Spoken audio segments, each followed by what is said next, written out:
Item ಯಾವುದೇ ಇರಲಿ try ಮಾಡಿ ಆಚಿ ಚಿಕನ್ ಮಸಾಲಾ. ಆಚಿ ಚಿಕನ್ ಮಸಾಲಾ.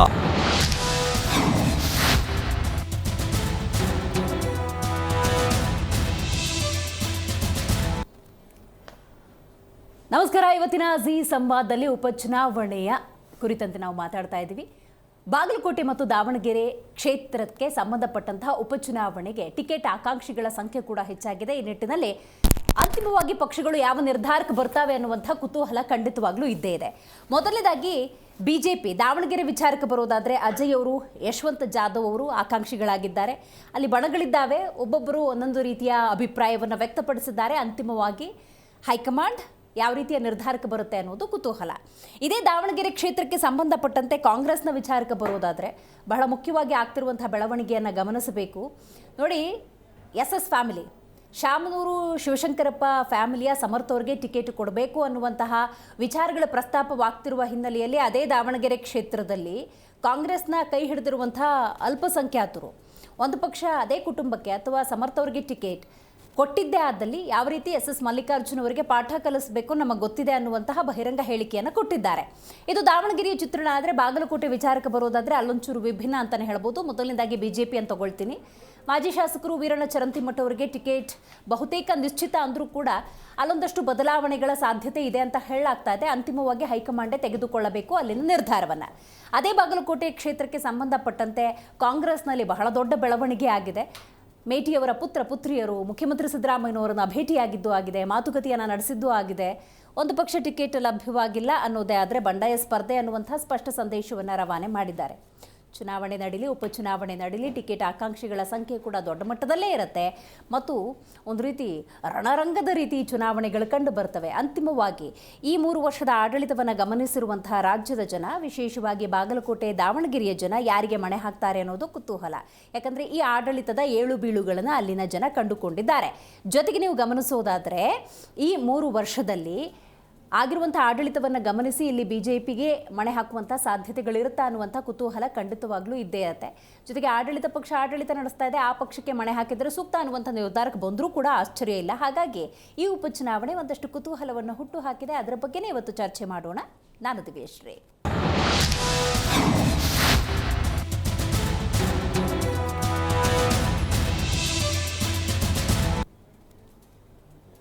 ಆದರೂ ಟಿಕೆಟ್ ಹಂಚಿಕೆ ಅಂತ ಹೇಳಿದ್ರೆ ಹೈಕಮಾಂಡ್ಗೆ ಒಂದು ರೀತಿ ಬಿಸಿ ತುಪ್ಪ ಅಂತ ಹೇಳಿದ್ರೆ ತಪ್ಪಾಗೋದಿಲ್ಲ. ಯಾರನ್ನು ಕೂಡ ಕೈ ಬಿಡೋಕೆ ಆಗೋದಿಲ್ಲ. ಯಾಕಂದರೆ ಒಳ ಏಟಿನ ಬಿಸಿ ಅನ್ನೋದು ಡೆಫಿನೆಟ್ಲಿ ಇದ್ದೇ ಇರುತ್ತೆ.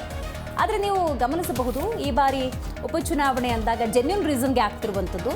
ಬಟ್ ಉಪಚುನಾವಣೆ ಅಂದರೆ ನಾನು ಆಗಲೇ ಉಲ್ಲೇಖ ಮಾಡಿದ ಹಾಗೆ ರಣರಂಗದ ರೀತಿ ಡೆಫಿನೆಟ್ಲಿ ಗೋಚರವಾಗುತ್ತೆ. ಬಟ್ ಇಲ್ಲಿ ನಿರ್ಧಾರ ಅಂತಿಮವಾಗಿ ಮತದಾರ ಪ್ರಭುದೇ ಆಗಿರೋದ್ರಿಂದಾಗಿ ಆ ಮತದಾರ ಪ್ರಭುವಿನ ನಿರ್ಧಾರಗಳು ಹೇಗಿರುತ್ತೆ ಅನ್ನೋದು ಕುತೂಹಲ. ಆಡಳಿತ ಪಕ್ಷ ಹೆಂಗೂ ಕಾಂಗ್ರೆಸ್ ಇದೆ, ಇನ್ನೂ 2 ವರ್ಷದ ಆಡಳಿತ ಇದೆ, ಅವ್ರಿಗೆ ಮಣೆ ಹಾಕಿಬಿಡೋಣ ಅನ್ನುವಂಥ ನಿರ್ಧಾರಕ್ಕೆ ದಾವಣಗೆರೆ ಹಾಗೂ ಬಾಗಲಕೋಟೆಯ ಜನ ಬರ್ತಾರೋ, ಅಥವಾ ಅಬ್ಬಬ್ಬಾ 3 ವರ್ಷದ ಆಡಳಿತವನ್ನು ನಾವು ಗಮನಿಸಿದ್ದೀವಿ, ಬಹಳಷ್ಟು ಬೆಲೆ ಏರಿಕೆಯಾಗಿದೆ, ಬದುಕು ದುಸ್ತರವಾಗಿದೆ, ಹೀಗೆ ಹಲವಾರು ಯೋಚನೆಗಳಿಂದ ಅದೇ ಬಾಗಲಕೋಟೆ ಮತ್ತು ದಾವಣಗೆರೆಯ ಜನ ಇತರ ಪಕ್ಷಗಳಿಗೆ ಮಣೆ ಹಾಕ್ತಾರೆ. ಇದನ್ನು ಹೀಗೆ ಅಂತ ಹೇಳೋದು ಬಹಳ ಕಷ್ಟ. ಯಾಕಂದರೆ ಅವರವರ ಅಭಿಪ್ರಾಯ ಮತದಾನದ ಮೂಲಕ ಹೊರಗೆ ಬರುವಂಥದ್ದು. ಆದರೂ ಕೂಡ ಆಡಳಿತ ಕಾಂಗ್ರೆಸ್ ಹಾಗೆಯೇ ಪ್ರತಿಪಕ್ಷ ಬಿಜೆಪಿಗೆ ಟಿಕೆಟ್ ಹಂಚಿಕೆ ಅನ್ನೋದು ಬಿಸಿ ತುಪ್ಪ ಆಗಿಬಿಟ್ಟಿದೆ, ತಲೆ ಬಿಸಿಯನ್ನು ತಂದುಬಿಟ್ಟಿದೆ. ಬೈ ಎಲೆಕ್ಷನ್ ಅಭ್ಯರ್ಥಿಗಳ ಹೆಸರು ಅಂತಿಮಕ್ಕೆ ಕಸರತ್ತು ಕೂಡ ನಡೀತಾ ಇದೆ. ಬಾಗಲಕೋಟೆಯಲ್ಲಿ ಮೇಟಿ ಮಕ್ಕಳ ಜೊತೆ ಮುಖ್ಯಮಂತ್ರಿ ಸಿದ್ದರಾಮಯ್ಯನವರು ಸ್ವತಃ ಸಭೆಯನ್ನು ನಡೆಸಿದ್ದಾರೆ. ಬಾಯ ಕಮಿಟಿ ಮಹದೇವಿ ಮೇಟಿ ಜೊತೆ ಉಮೇಶ್ ಅವರು ಕೂಡ ಇವತ್ತು ಭಾಗಿಯಾಗಿದ್ದರು. ಉಮೇಶ್ ಮೇಟಿಗೆ ಬಹುತೇಕ ಟಿಕೆಟ್ ಅಂತ ಕಾಂಗ್ರೆಸ್ ನಿರ್ಧಾರವನ್ನು ಮಾಡಿದರೂ ಕೂಡ ಮಹಾದೇವಿಯವರು ಕೊಟ್ಟಿರುವಂತಹ ಸ್ಟೇಟ್ಮೆಂಟನ್ನು ನೀವು ಗಮನಿಸಬಹುದು. ನನಗೆ ಒಂದು ಪಕ್ಷ ಟಿಕೆಟ್ ಲಭ್ಯ ಆಗಿಲ್ಲ ಅನ್ನೋದೇ ಆದರೆ ನಾನು ಬಂಡಾಯವಾಗಿ ಅಥವಾ ಪ್ರತ್ಯೇಕವಾಗಿ ಸ್ಪರ್ಧೆಗಿಳಿಯೋದು ಬಹುತೇಕ ನಿಶ್ಚಿತ ಅಂತ ಹೇಳಿ. ಬಟ್ ಇದರ ನಡುವೆ ನೀವು ಗಮನಿಸಬೇಕು, ಇದು ಕೇವಲ ಒಂದು ಕುಟುಂಬಕ್ಕೆ ಸಂಬಂಧಪಟ್ಟಿದ್ದಲ್ಲ, ಆ ಕ್ಷೇತ್ರದಲ್ಲಿ ಕಾಂಗ್ರೆಸ್ಸನ್ನು ಉಳಿಸ್ಕೊಳ್ಬೇಕಾಗತ್ತೆ. ಸೊ ಹಾಗಾಗಿ ಎಲ್ಲರನ್ನ ಕೂಡ ತಮ್ಮ ಮನಸ್ಥಿತಿಗೆ ತಗೊಂಡು ಸಮಸ್ಥಿತಿಗೆ ತಗೊಂಡು ಈ ಚುನಾವಣೆಯನ್ನು ಎದುರಿಸಬೇಕಾಗತ್ತೆ. ಸೊ ಹಾಗಾಗಿ ಕಾಂಗ್ರೆಸ್ನ ಹೈಕಮಾಂಡ್ ನಿರ್ಧಾರ ಏನು ಅನ್ನೋದು ಕುತೂಹಲವನ್ನು ಹೆಚ್ಚು ಮಾಡಿದೆ. ಇನ್ನು ಬಾಗಲಕೋಟೆ ಬಿಜೆಪಿ ಸ್ಥಿತಿ ಒಂದು ರೀತಿ ಬೂದಿ ಮುಚ್ಚಿದ ಕೆಂಡ ಅಂತ ಹೇಳಿದ್ರೆ ತಪ್ಪಾಗೋದಿಲ್ಲ. ವೀರಣ್ಣ ಚರಂತಿಮಠ ಅಂತ ಹೇಳ್ತಾ ಇದ್ದಾರೆ, ಅಲ್ಲೂ ಕೂಡ ಒಂದಷ್ಟು ಬೆಳವಣಿಗೆಗಳು ನಡೀತಾ ಇದೆ. ಯಾಕಂತ ಹೇಳಿದ್ರೆ ವಿಧಾನ ಪರಿಷತ್ ಸದಸ್ಯರಾಗಿರುವಂಥ PH ಪೂಜಾರ್ ಅವರು ಕೂಡ ಆಕಾಂಕ್ಷಿ ಆಗಿಬಿಟ್ಟಿದ್ದಾರೆ. ಸೊ ಹಾಗಾಗಿ ಇಲ್ಲೂ ಸ್ವಲ್ಪ ಕನ್ಫ್ಯೂಷನ್ಸ್ ಇದೆ. ಯಾವಾಗ ಹೆಂಗೆ ಸ್ಫೋಟ ಆಗುತ್ತೆ ಅಂತ ಹಿಂಗೆ ಅಂತ ಹೇಳೋದು ಬಹಳ ಕಷ್ಟ ಆಗ್ತಾ ಇದೆ.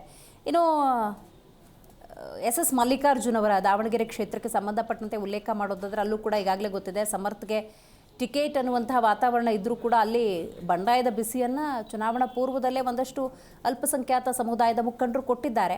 ಹಾಗಾಗಿ ನಾನು ಹೇಳೋದು ಒಂದೇ, ಎರಡೂ ಪಕ್ಷಕ್ಕೂ ಯಾವುದೇ ಅಭ್ಯರ್ಥಿಯ ಆಯ್ಕೆಯಲ್ಲೂ ಕೂಡ ಒಳ ಏಟಿನ ಬಿಸಿಯನ್ನು ತಪ್ಪಿಸ್ಕೊಂಡು ಚುನಾವಣೆಯನ್ನು ಹೆಂಗೆ ಎದುರಿಸ್ತಾರೆ ಅನ್ನೋದು ಒಂದು ರೀತಿ ಕುತೂಹಲವನ್ನು ಹೆಚ್ಚು ಮಾಡಿದೆ.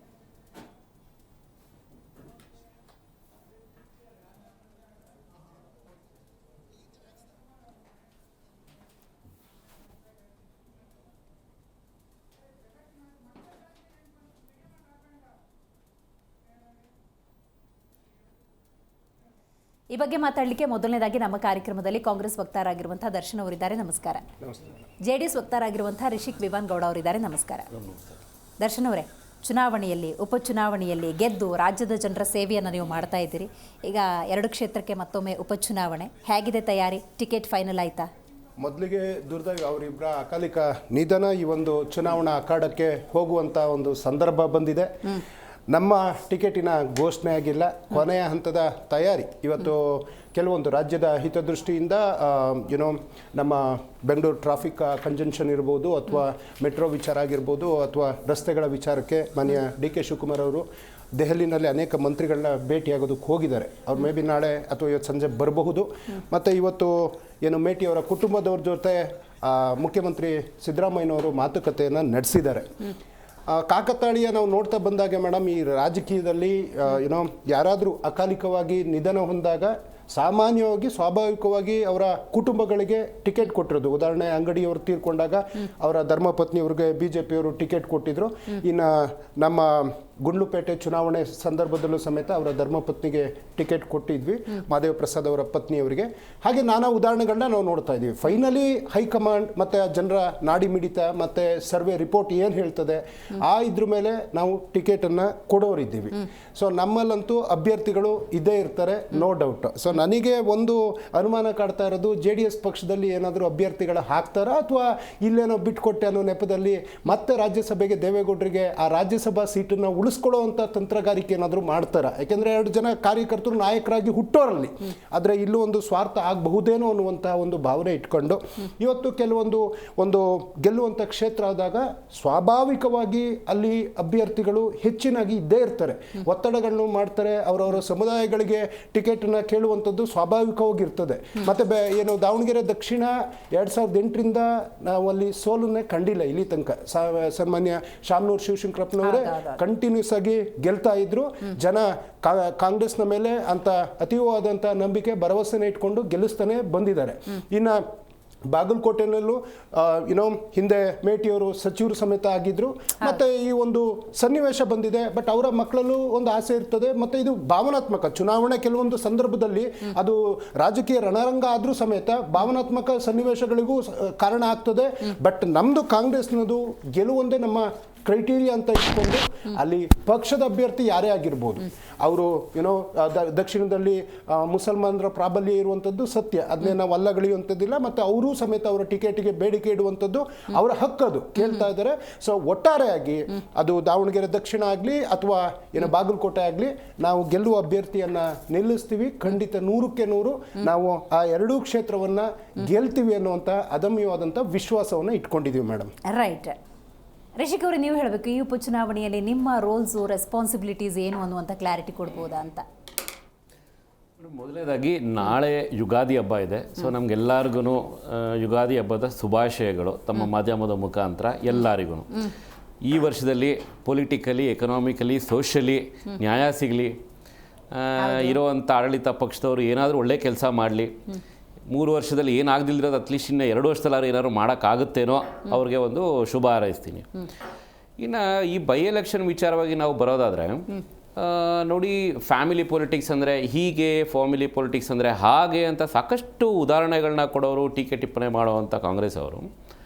ಇದರಲ್ಲಿ ಬೈ ಡಿಫಾಲ್ಟಾಗಿ ನಿಮಗೆ ದಾವಣಗೆರೆಯಲ್ಲಿ ಶಾಮನೂರು ಶಿವಶಂಕರಪ್ಪ ಅವರು ಏನು ನಿಧನ ಆಗಿದ್ದಾರೆ, ಅಲ್ಲಿ ಅಲ್ಪಸಂಖ್ಯಾತರಿಗೆ ಆಬ್ವಿಯಸ್ಲಿ ಟಿಕೆಟ್ ಕೊಡ್ತಾರೆ. ಯಾಕೆಂದರೆ ಅಲ್ಪಸಂಖ್ಯಾತರನ್ನ ಪಕ್ಕದಲ್ಲಿ ಕುಂಡಿಸ್ಕೊಂಡು ಓಲೈಕೆ ಮಾಡಿಕೊಂಡು ಅಥವಾ ಅವ್ರನ್ನ ನಾವು ಬಿಟ್ಟರೆ ಬೇರೆ ಯಾರೂ ನೋಡಲ್ಲ ಅಂತ ಹೇಳ್ತಾ ಇರುವಂಥ ಕಾಂಗ್ರೆಸ್ ಅವರು 100% ಅಲ್ಲಿ ಸನ್ಮಾನ್ಯ ಜಮೀರ್ ಅಹಮದ್ ಖಾನ್ ಅವರ ನೇತೃತ್ವದಲ್ಲಿ ಅಲ್ಪಸಂಖ್ಯಾತರಿಗೆ ಟಿಕೆಟ್ ಕೊಡಬೇಕು ಅಂತ ಘೋಷಣೆ ಮಾಡಬಹುದು ಅಂತ ನಾವು ಅನ್ಕೊಂಡಿದ್ದೀವಿ. ಇನ್ನು ಬಾಗಲಕೋಟೆಯಲ್ಲಿ ಸಾಮಾನ್ಯ ಕಾರ್ಯಕರ್ತರಿಗೆ ಟಿಕೆಟ್ ಕೊಡ್ತಾರೆ. ಅದು ಆಬ್ವಿಯಸ್ಲಿ ಯಾರಿಗೂ ಫ್ಯಾಮಿಲಿ ಪೊಲಿಟಿಕ್ಸ್ ಎಲ್ಲ ಕೊಡಲ್ಲ, ಯಾಕಂದರೆ ಕಾಂಗ್ರೆಸ್ಸಲ್ಲಿ ಫ್ಯಾಮಿಲಿ ಪೊಲಿಟಿಕ್ಸ್ಗೆಲ್ಲ ಟಿಕೆಟ್ ಕೊಡೋಂಥ ಪರಂಪರೆ ಇಲ್ಲ. ಸೊ ಹಾಗಾಗಿ ಅಲ್ಲಿ ಸಾಮಾನ್ಯ ಕಾರ್ಯಕರ್ತ ಯಾರು ದುಡಿದಿರ್ತಾರೋ ಅವರಿಗೆ ಕೊಡ್ಬೋದೇನೋ ಅಂತ ನಾವು ಅನ್ಕೊಂಡಿದ್ದೀವಿ. ಅಂದರೆ ಊಹಾಪೋಹಗಳು, ಎಕ್ಸ್ಪೆಕ್ಟೇಷನ್ಸು. ಆದರೆ ವಾಸ್ತವ ಮಾತಾಡೋದಾದರೆ JDS ವಕ್ತಾರರಿಗೆ ಕಾಂಗ್ರೆಸ್ ಚಿಂತೆ ಯಾಕೆಂದು ಗೊತ್ತಾಗಿಲ್ಲ. ಇಲ್ಲ ಮೇಡಮ್, ನೋಡಿ, ಈಗ ಆಡಳಿತ ಪಕ್ಷ ಅವರಿದ್ದಾರೆ, ನಮ್ಮ ಪ್ರಾಬಲ್ಯ ಕಡಿಮೆ ಇದೆ. ಸೊ ಹಾಗಾಗಿ ನಾವು NDA ಅಲಯನ್ಸಲ್ಲಿ ಇರೋದ್ರಿಂದ ನಾವು BJP ಕ್ಯಾಂಡಿಡೇಟ್ ಯಾರು ಆಗ್ತಾರೋ ಅವರಿಗೆ ನಾವು ಸಪೋರ್ಟ್ ಮಾಡ್ತೀವಿ ಅನ್ನೋವಂಥದ್ದು ನಮ್ಮದು crystal clear. So there is no other way of talking about the politics. ಈಗ ನೋಡಿ, ನಿಮಗೆ ಬಾಗಲಕೋಟೆಯಲ್ಲಿ ನಾವು ಗಮನಿಸೋದಾದರೆ ಲಾಸ್ಟ್ ಎಲೆಕ್ಷನ್ಸಲ್ಲಿ ಅಥವಾ ಅದರ ಹಿಂದಿನ ಎಲೆಕ್ಷನ್ಸ್ ಎಲ್ಲ ನಾವು ಗಮನಿಸಿದ್ರೆ ಕಾಂಗ್ರೆಸ್ ಅವರು ಸನ್ಮಾನ್ಯ ಎಚ್ ವೈ ಮೇಟಿ ಅವರು ಏನು ತುಂಬ ಅಂತರದಿಂದ ಏನು ಗೆದ್ದಿಲ್ಲ. ಅವ್ರು ತಗೊಂಡಿದ್ದು 78,000 ಓಟು, BJP ಅವರು ವೀರಣ್ಣ ಅವ್ರು ತಗೊಂಡಿದ್ದು 73,000 ಓಟು. ಆಮೇಲೆ ಇಂಡಿಪೆಂಡೆಂಟ್ ಕ್ಯಾಂಡಿಡೇಟು ನಿಮ್ಗೊಂದು 11,000 ಚಿಲ್ಲರೆ ಓಟ್ ತಗೊಂಡಿದ್ರು. ನಮ್ಮಲ್ಲಿ ಕ್ಯಾಂಡಿಡೇಟ್ ಹಾಕಿದ್ವಿ, ನಮಗೆ 4,000 ಓಟಿದೆ, ವಿ ಎಕ್ಸೆಪ್ಟೆಡ್. ಸೊ ಅದರಲ್ಲಿ ಎರಡು ಮಾತಿಲ್ಲ. ಸೊ ಅಂತರ ನಿಮ್ಗೆ ಇದ್ದಿದ್ದು ಬರೀ 5,000 ಅಷ್ಟೇ ಲಾಸ್ಟ್ ಟೈಮಲ್ಲಿ. ಇನ್ನು ಈಗಿರುವಂಥ ಡಿಫ್ರೆನ್ಸಸ್ ಎಲ್ಲ ತಗೊಂಡಾಗ ನಿಮ್ಗೇನು ಭಾರಿ ಡಿಫ್ರೆನ್ಸಸ್ ಏನು ಆಗೋಕ್ಕೆ ಹೋಗಲ್ಲ. ಸೊ ಆ ಎಲ್ಲ ಈಗಿರುವಂಥ ಆಡಳಿತ ಪಕ್ಷದವ್ರು ಯಾವ ರೀತಿ ಆಡಳಿತ ಮಾಡ್ತಾರೆ ಅಂತ ಅಂದಾಗ ನಮ್ಮ NDA ಅಲಯನ್ಸಲ್ಲಿ ಇರುವಂಥ ಅಭ್ಯರ್ಥಿ ಯಾರು ಇರ್ತಾರೋ ಅವ್ರು ಗೆಲ್ಲುವಂಥದ್ದು 100% ನಿಜ. ಸೊ ಅವ್ರಿಗೆ ನಾವು JDS ಬೆಂಬಲ ಕೊಡ್ತೀವಿ ಅನ್ನುವಂಥದ್ದು ಕ್ರಿಸ್ಟಲ್ ಕ್ಲಿಯರ್ ಆಗಿದೆ.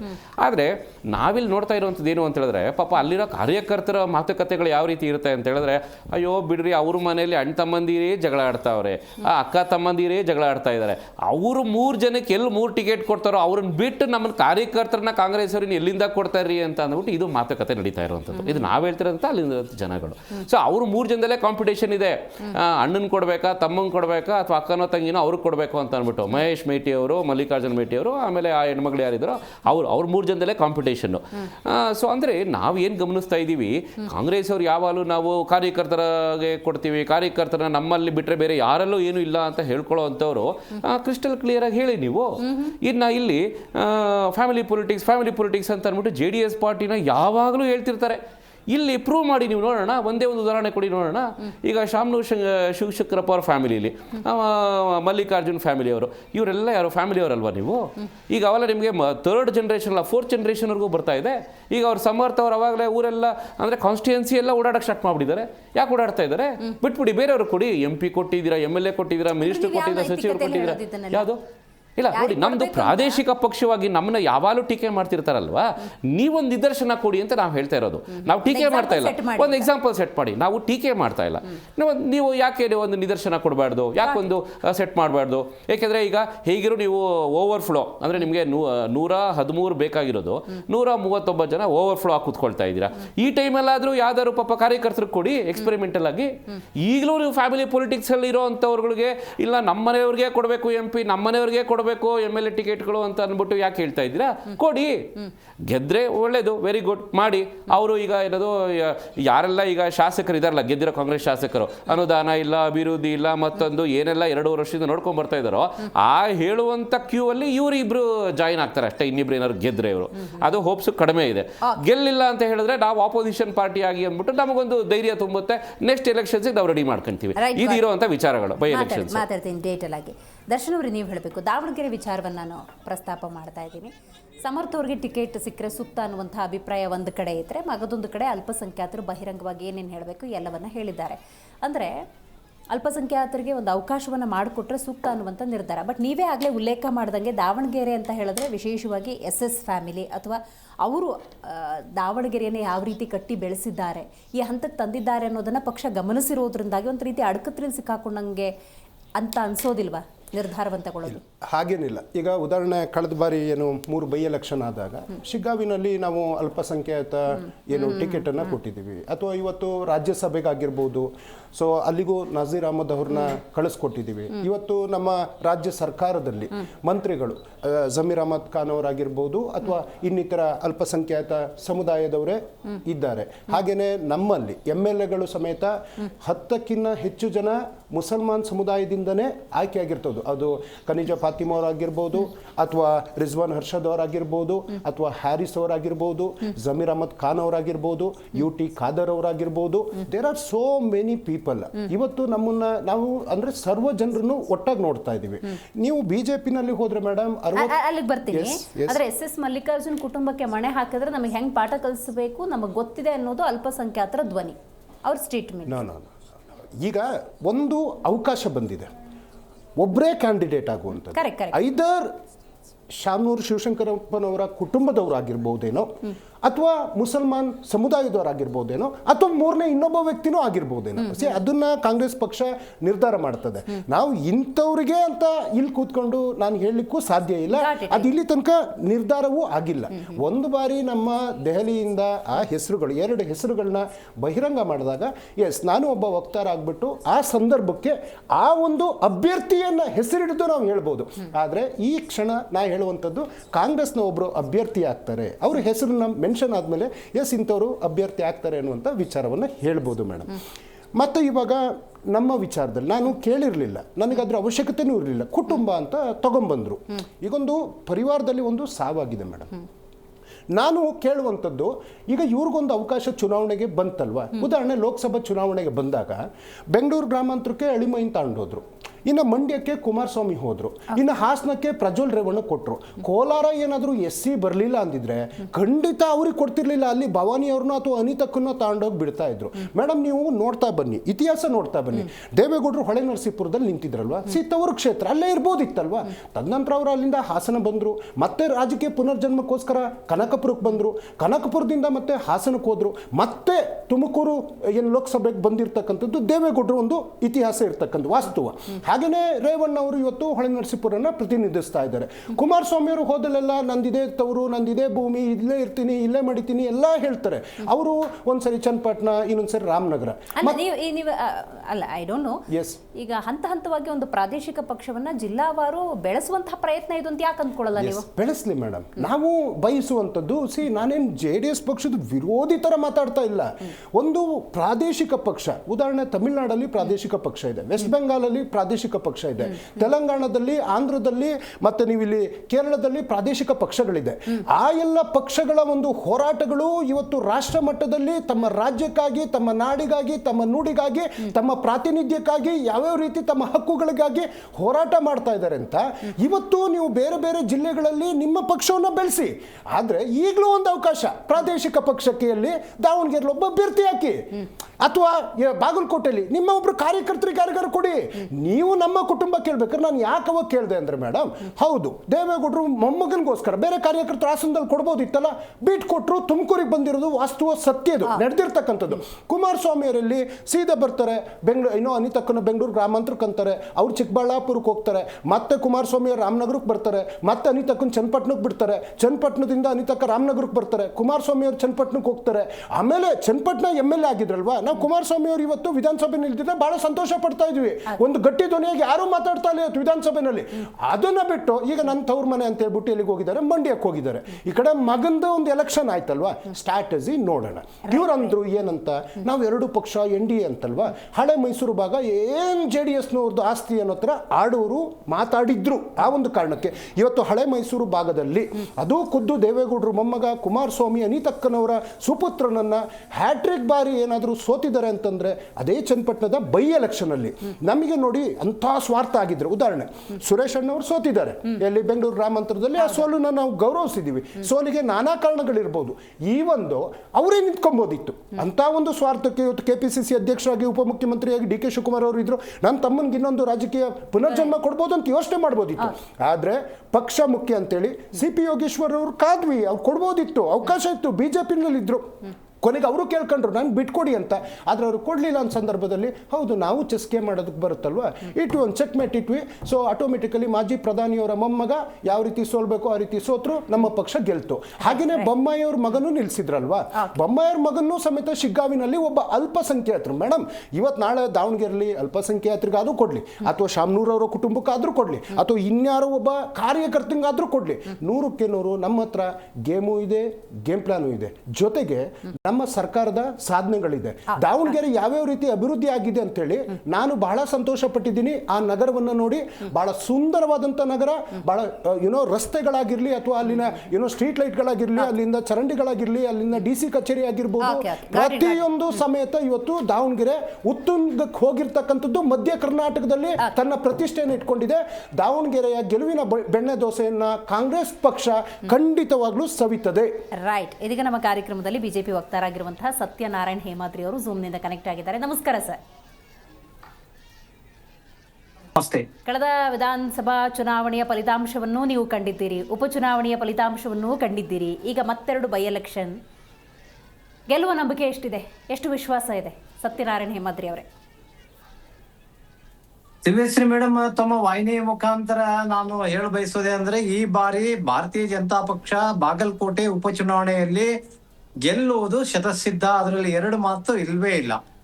ಯಾಕೆ ಅಂದ್ರೆ ಏನು ಕಳೆದ ಅವಧಿಯಲ್ಲಿ ನಮ್ಮ ಶಾಸಕರುಗಳು ಮಾಡಿದಂತ ಒಂದು ಕೆಲಸದ ಮುಂದೆ ಕಂಪ್ಯಾರಿಸನ್ ಮಾಡಿದಾಗ ಕಳೆದ ಹೆಚ್ಚು ಕಡಿಮೆ ನಾಳೆ ಮೇ ತಿಂಗಳಿಗೆ 3 ವರ್ಷ ಆಗತ್ತೆ. 2 ತಿಂಗಳಿಗೆ 3 ವರ್ಷದ ಅವಧಿಯಲ್ಲಿ ಕಾಂಗ್ರೆಸ್ ಪಕ್ಷ ಬಾಗಲಕೋಟೆ ಮತಕ್ಷೇತ್ರದಲ್ಲಿ ಯಾವ ರೀತಿ ಕೆಲಸ ಮಾಡಿದೆ, ಅವರ ಅಭಿವೃದ್ಧಿ ಶೂನ್ಯ ಅನ್ನುವಂತದನ್ನ ಇಲ್ಲಿ ಜನತೆ ಮನಗಂಡಿದ್ದಾರ. ಪ್ರತಿಯೊಂದು ಹಂತ ಆಡಳಿತದ ಪ್ರತಿಯೊಂದು ವಿಭಾಗದಲ್ಲಿಯೂ ಕೂಡ ಈ ಪಕ್ಷ, ಈ ಸರ್ಕಾರ, ಈ ಕಾಂಗ್ರೆಸ್ ಪಕ್ಷದ ಸರ್ಕಾರ ಬಾಗಲಕೋಟೆ ಮತಕ್ಷೇತ್ರದಲ್ಲಿ ಅವರ ಕೆಲಸಗಳು, ಅಭಿವೃದ್ಧಿ ಕೆಲಸಗಳು ಶೂನ್ಯಕ್ಕೆ ಸಮಾನ ಅಂತ ನಾನು ಈ ಸಂದರ್ಭದಲ್ಲಿ ಹೇಳ್ತಾರೆ. ದರ್ಶನ್ ಅವ್ರು ಹೇಳ್ತಿರ್ತಾರೆ ಆಗ್ಲಲ್ಲೇ, ನಮ್ಮ ಕೆಲಸಗಳೇ ನಮಗೆ ಸಾಕ್ಷಿ ಗುಡ್ಡೆ. ಸನ್ಮಾನ್ಯ DK ಅವ್ರು ಹೇಳ್ತಾರ, ಟೀಕೆಗಳು ಸಾಯ್ತವು, ಕೆಲಸಗಳು ಸಾಕ್ಷಿ ಗುಡ್ಡೆ ಅವು ನಿಲ್ತಾವು ಅಂತ ಹೇಳಿ. ಹಂಗ ಇವತ್ತು ನಮ್ಮ ಬಿಜೆಪಿ ಶಾಸಕರುಗಳು ಏನು ಹಿಂದೆ ಕಳೆದ ಅವಧಿಯಲ್ಲಿ ಮಾಡಿದಂತ ಕೆಲಸ ಕಾರ್ಯಗಳು ಇಲ್ಲಿ ಸಾಕ್ಷಿಯಾಗಿ ಜನರಿಗೆ ಮನವರಿಕೆ ಆಗ್ತಾ ಇದೆ. ಕಳೆದ 3 ವರ್ಷದಲ್ಲಿ ಕಾಂಗ್ರೆಸ್ ಪಕ್ಷ ಯಾವ ರೀತಿ ಇಲ್ಲಿ ಕಾರ್ಯ ಮಾಡಿದೆ ಅನ್ನೋದನ್ನು ಕಂಡಿದ್ದಾರೆ, ರೋಸಿ ಬಿಟ್ಟಿದ್ದಾರೆ ಜನಗಳು. ಮತ್ತೆ ಇನ್ನೊಂದು ಮಿಗಿಲಾಗಿ ಕಾಂಗ್ರೆಸ್ ನಲ್ಲಿ ಅಂತಕ್ಕಲ ಇವತ್ತು ತಮ್ಮ ವಾಹಿನಿಯಲ್ಲಿ ತಾವು ತೋರಿಸ್ತಾ ಇದ್ರಿ, ತಾವು ಹೇಳಿದ್ರಿ, ಆರಂಭದಲ್ಲಿ ಹೇಳಿದ್ರಿ, ಅವರೇನು ಮೇಟಿ ಕುಟುಂಬಕ್ಕ ಅನ್ನುವಂಥದ್ದು ಹೆಚ್ಚು ಕಡಿಮೆ ಕಾಂಗ್ರೆಸ್ ಪಕ್ಷದಾಗ ನಿರ್ಣಯ ಮಾಡ್ಕೊಂಡಿದ್ದಾರೆ. ಅದು ಅವ್ರ ಪಕ್ಷದ ಆಂತರಿಕ ನಿರ್ಣಯ, ಸರಿ. ಆದ್ರ ಅವರ ಕಿರಿಯ ಸುಪುತ್ರಿ, ಸನ್ಮಾನ್ಯ ದಿವಂಗತ ಮೇಟಿ ಅವರ ಕಿರಿಯ ಸುಪುತ್ರಿ ಮಹಾದೇವಿ ಅವರು ನನಗೆ ಟಿಕೆಟ್ ಕೊಟ್ಟರೆ ಸರಿ, ಇಲ್ಲ ಅಂದ್ರೆ ಇದಾಗ್ಲೇ ಅವ್ರ ದಿನಾಂಕವನ್ನು ಕೂಡ ಘೋಷಣೆ ಮಾಡಿದಾರ. 20ನೇ ತಾರೀಕಿಗೆ ನಾನು ನಾಮಪತ್ರ ಕೊಡ್ತೀನಿ ಅಂತ. ಕಾಂಗ್ರೆಸ್ ಹೀಗಾಗಿ ಅಲ್ಲಿ ಕಲಾಗಳದಾವು, ಆಂತರಿಕ ಕಲಾಗಳದಾವು. ಎಲ್ಲಿಗೆ ಬಂದಿದೆ? ನಮ್ಮ ಹತ್ರ ಯಾವುದೇ ತರನಾದ ಸಂಘರ್ಷ ಇಲ್ಲ.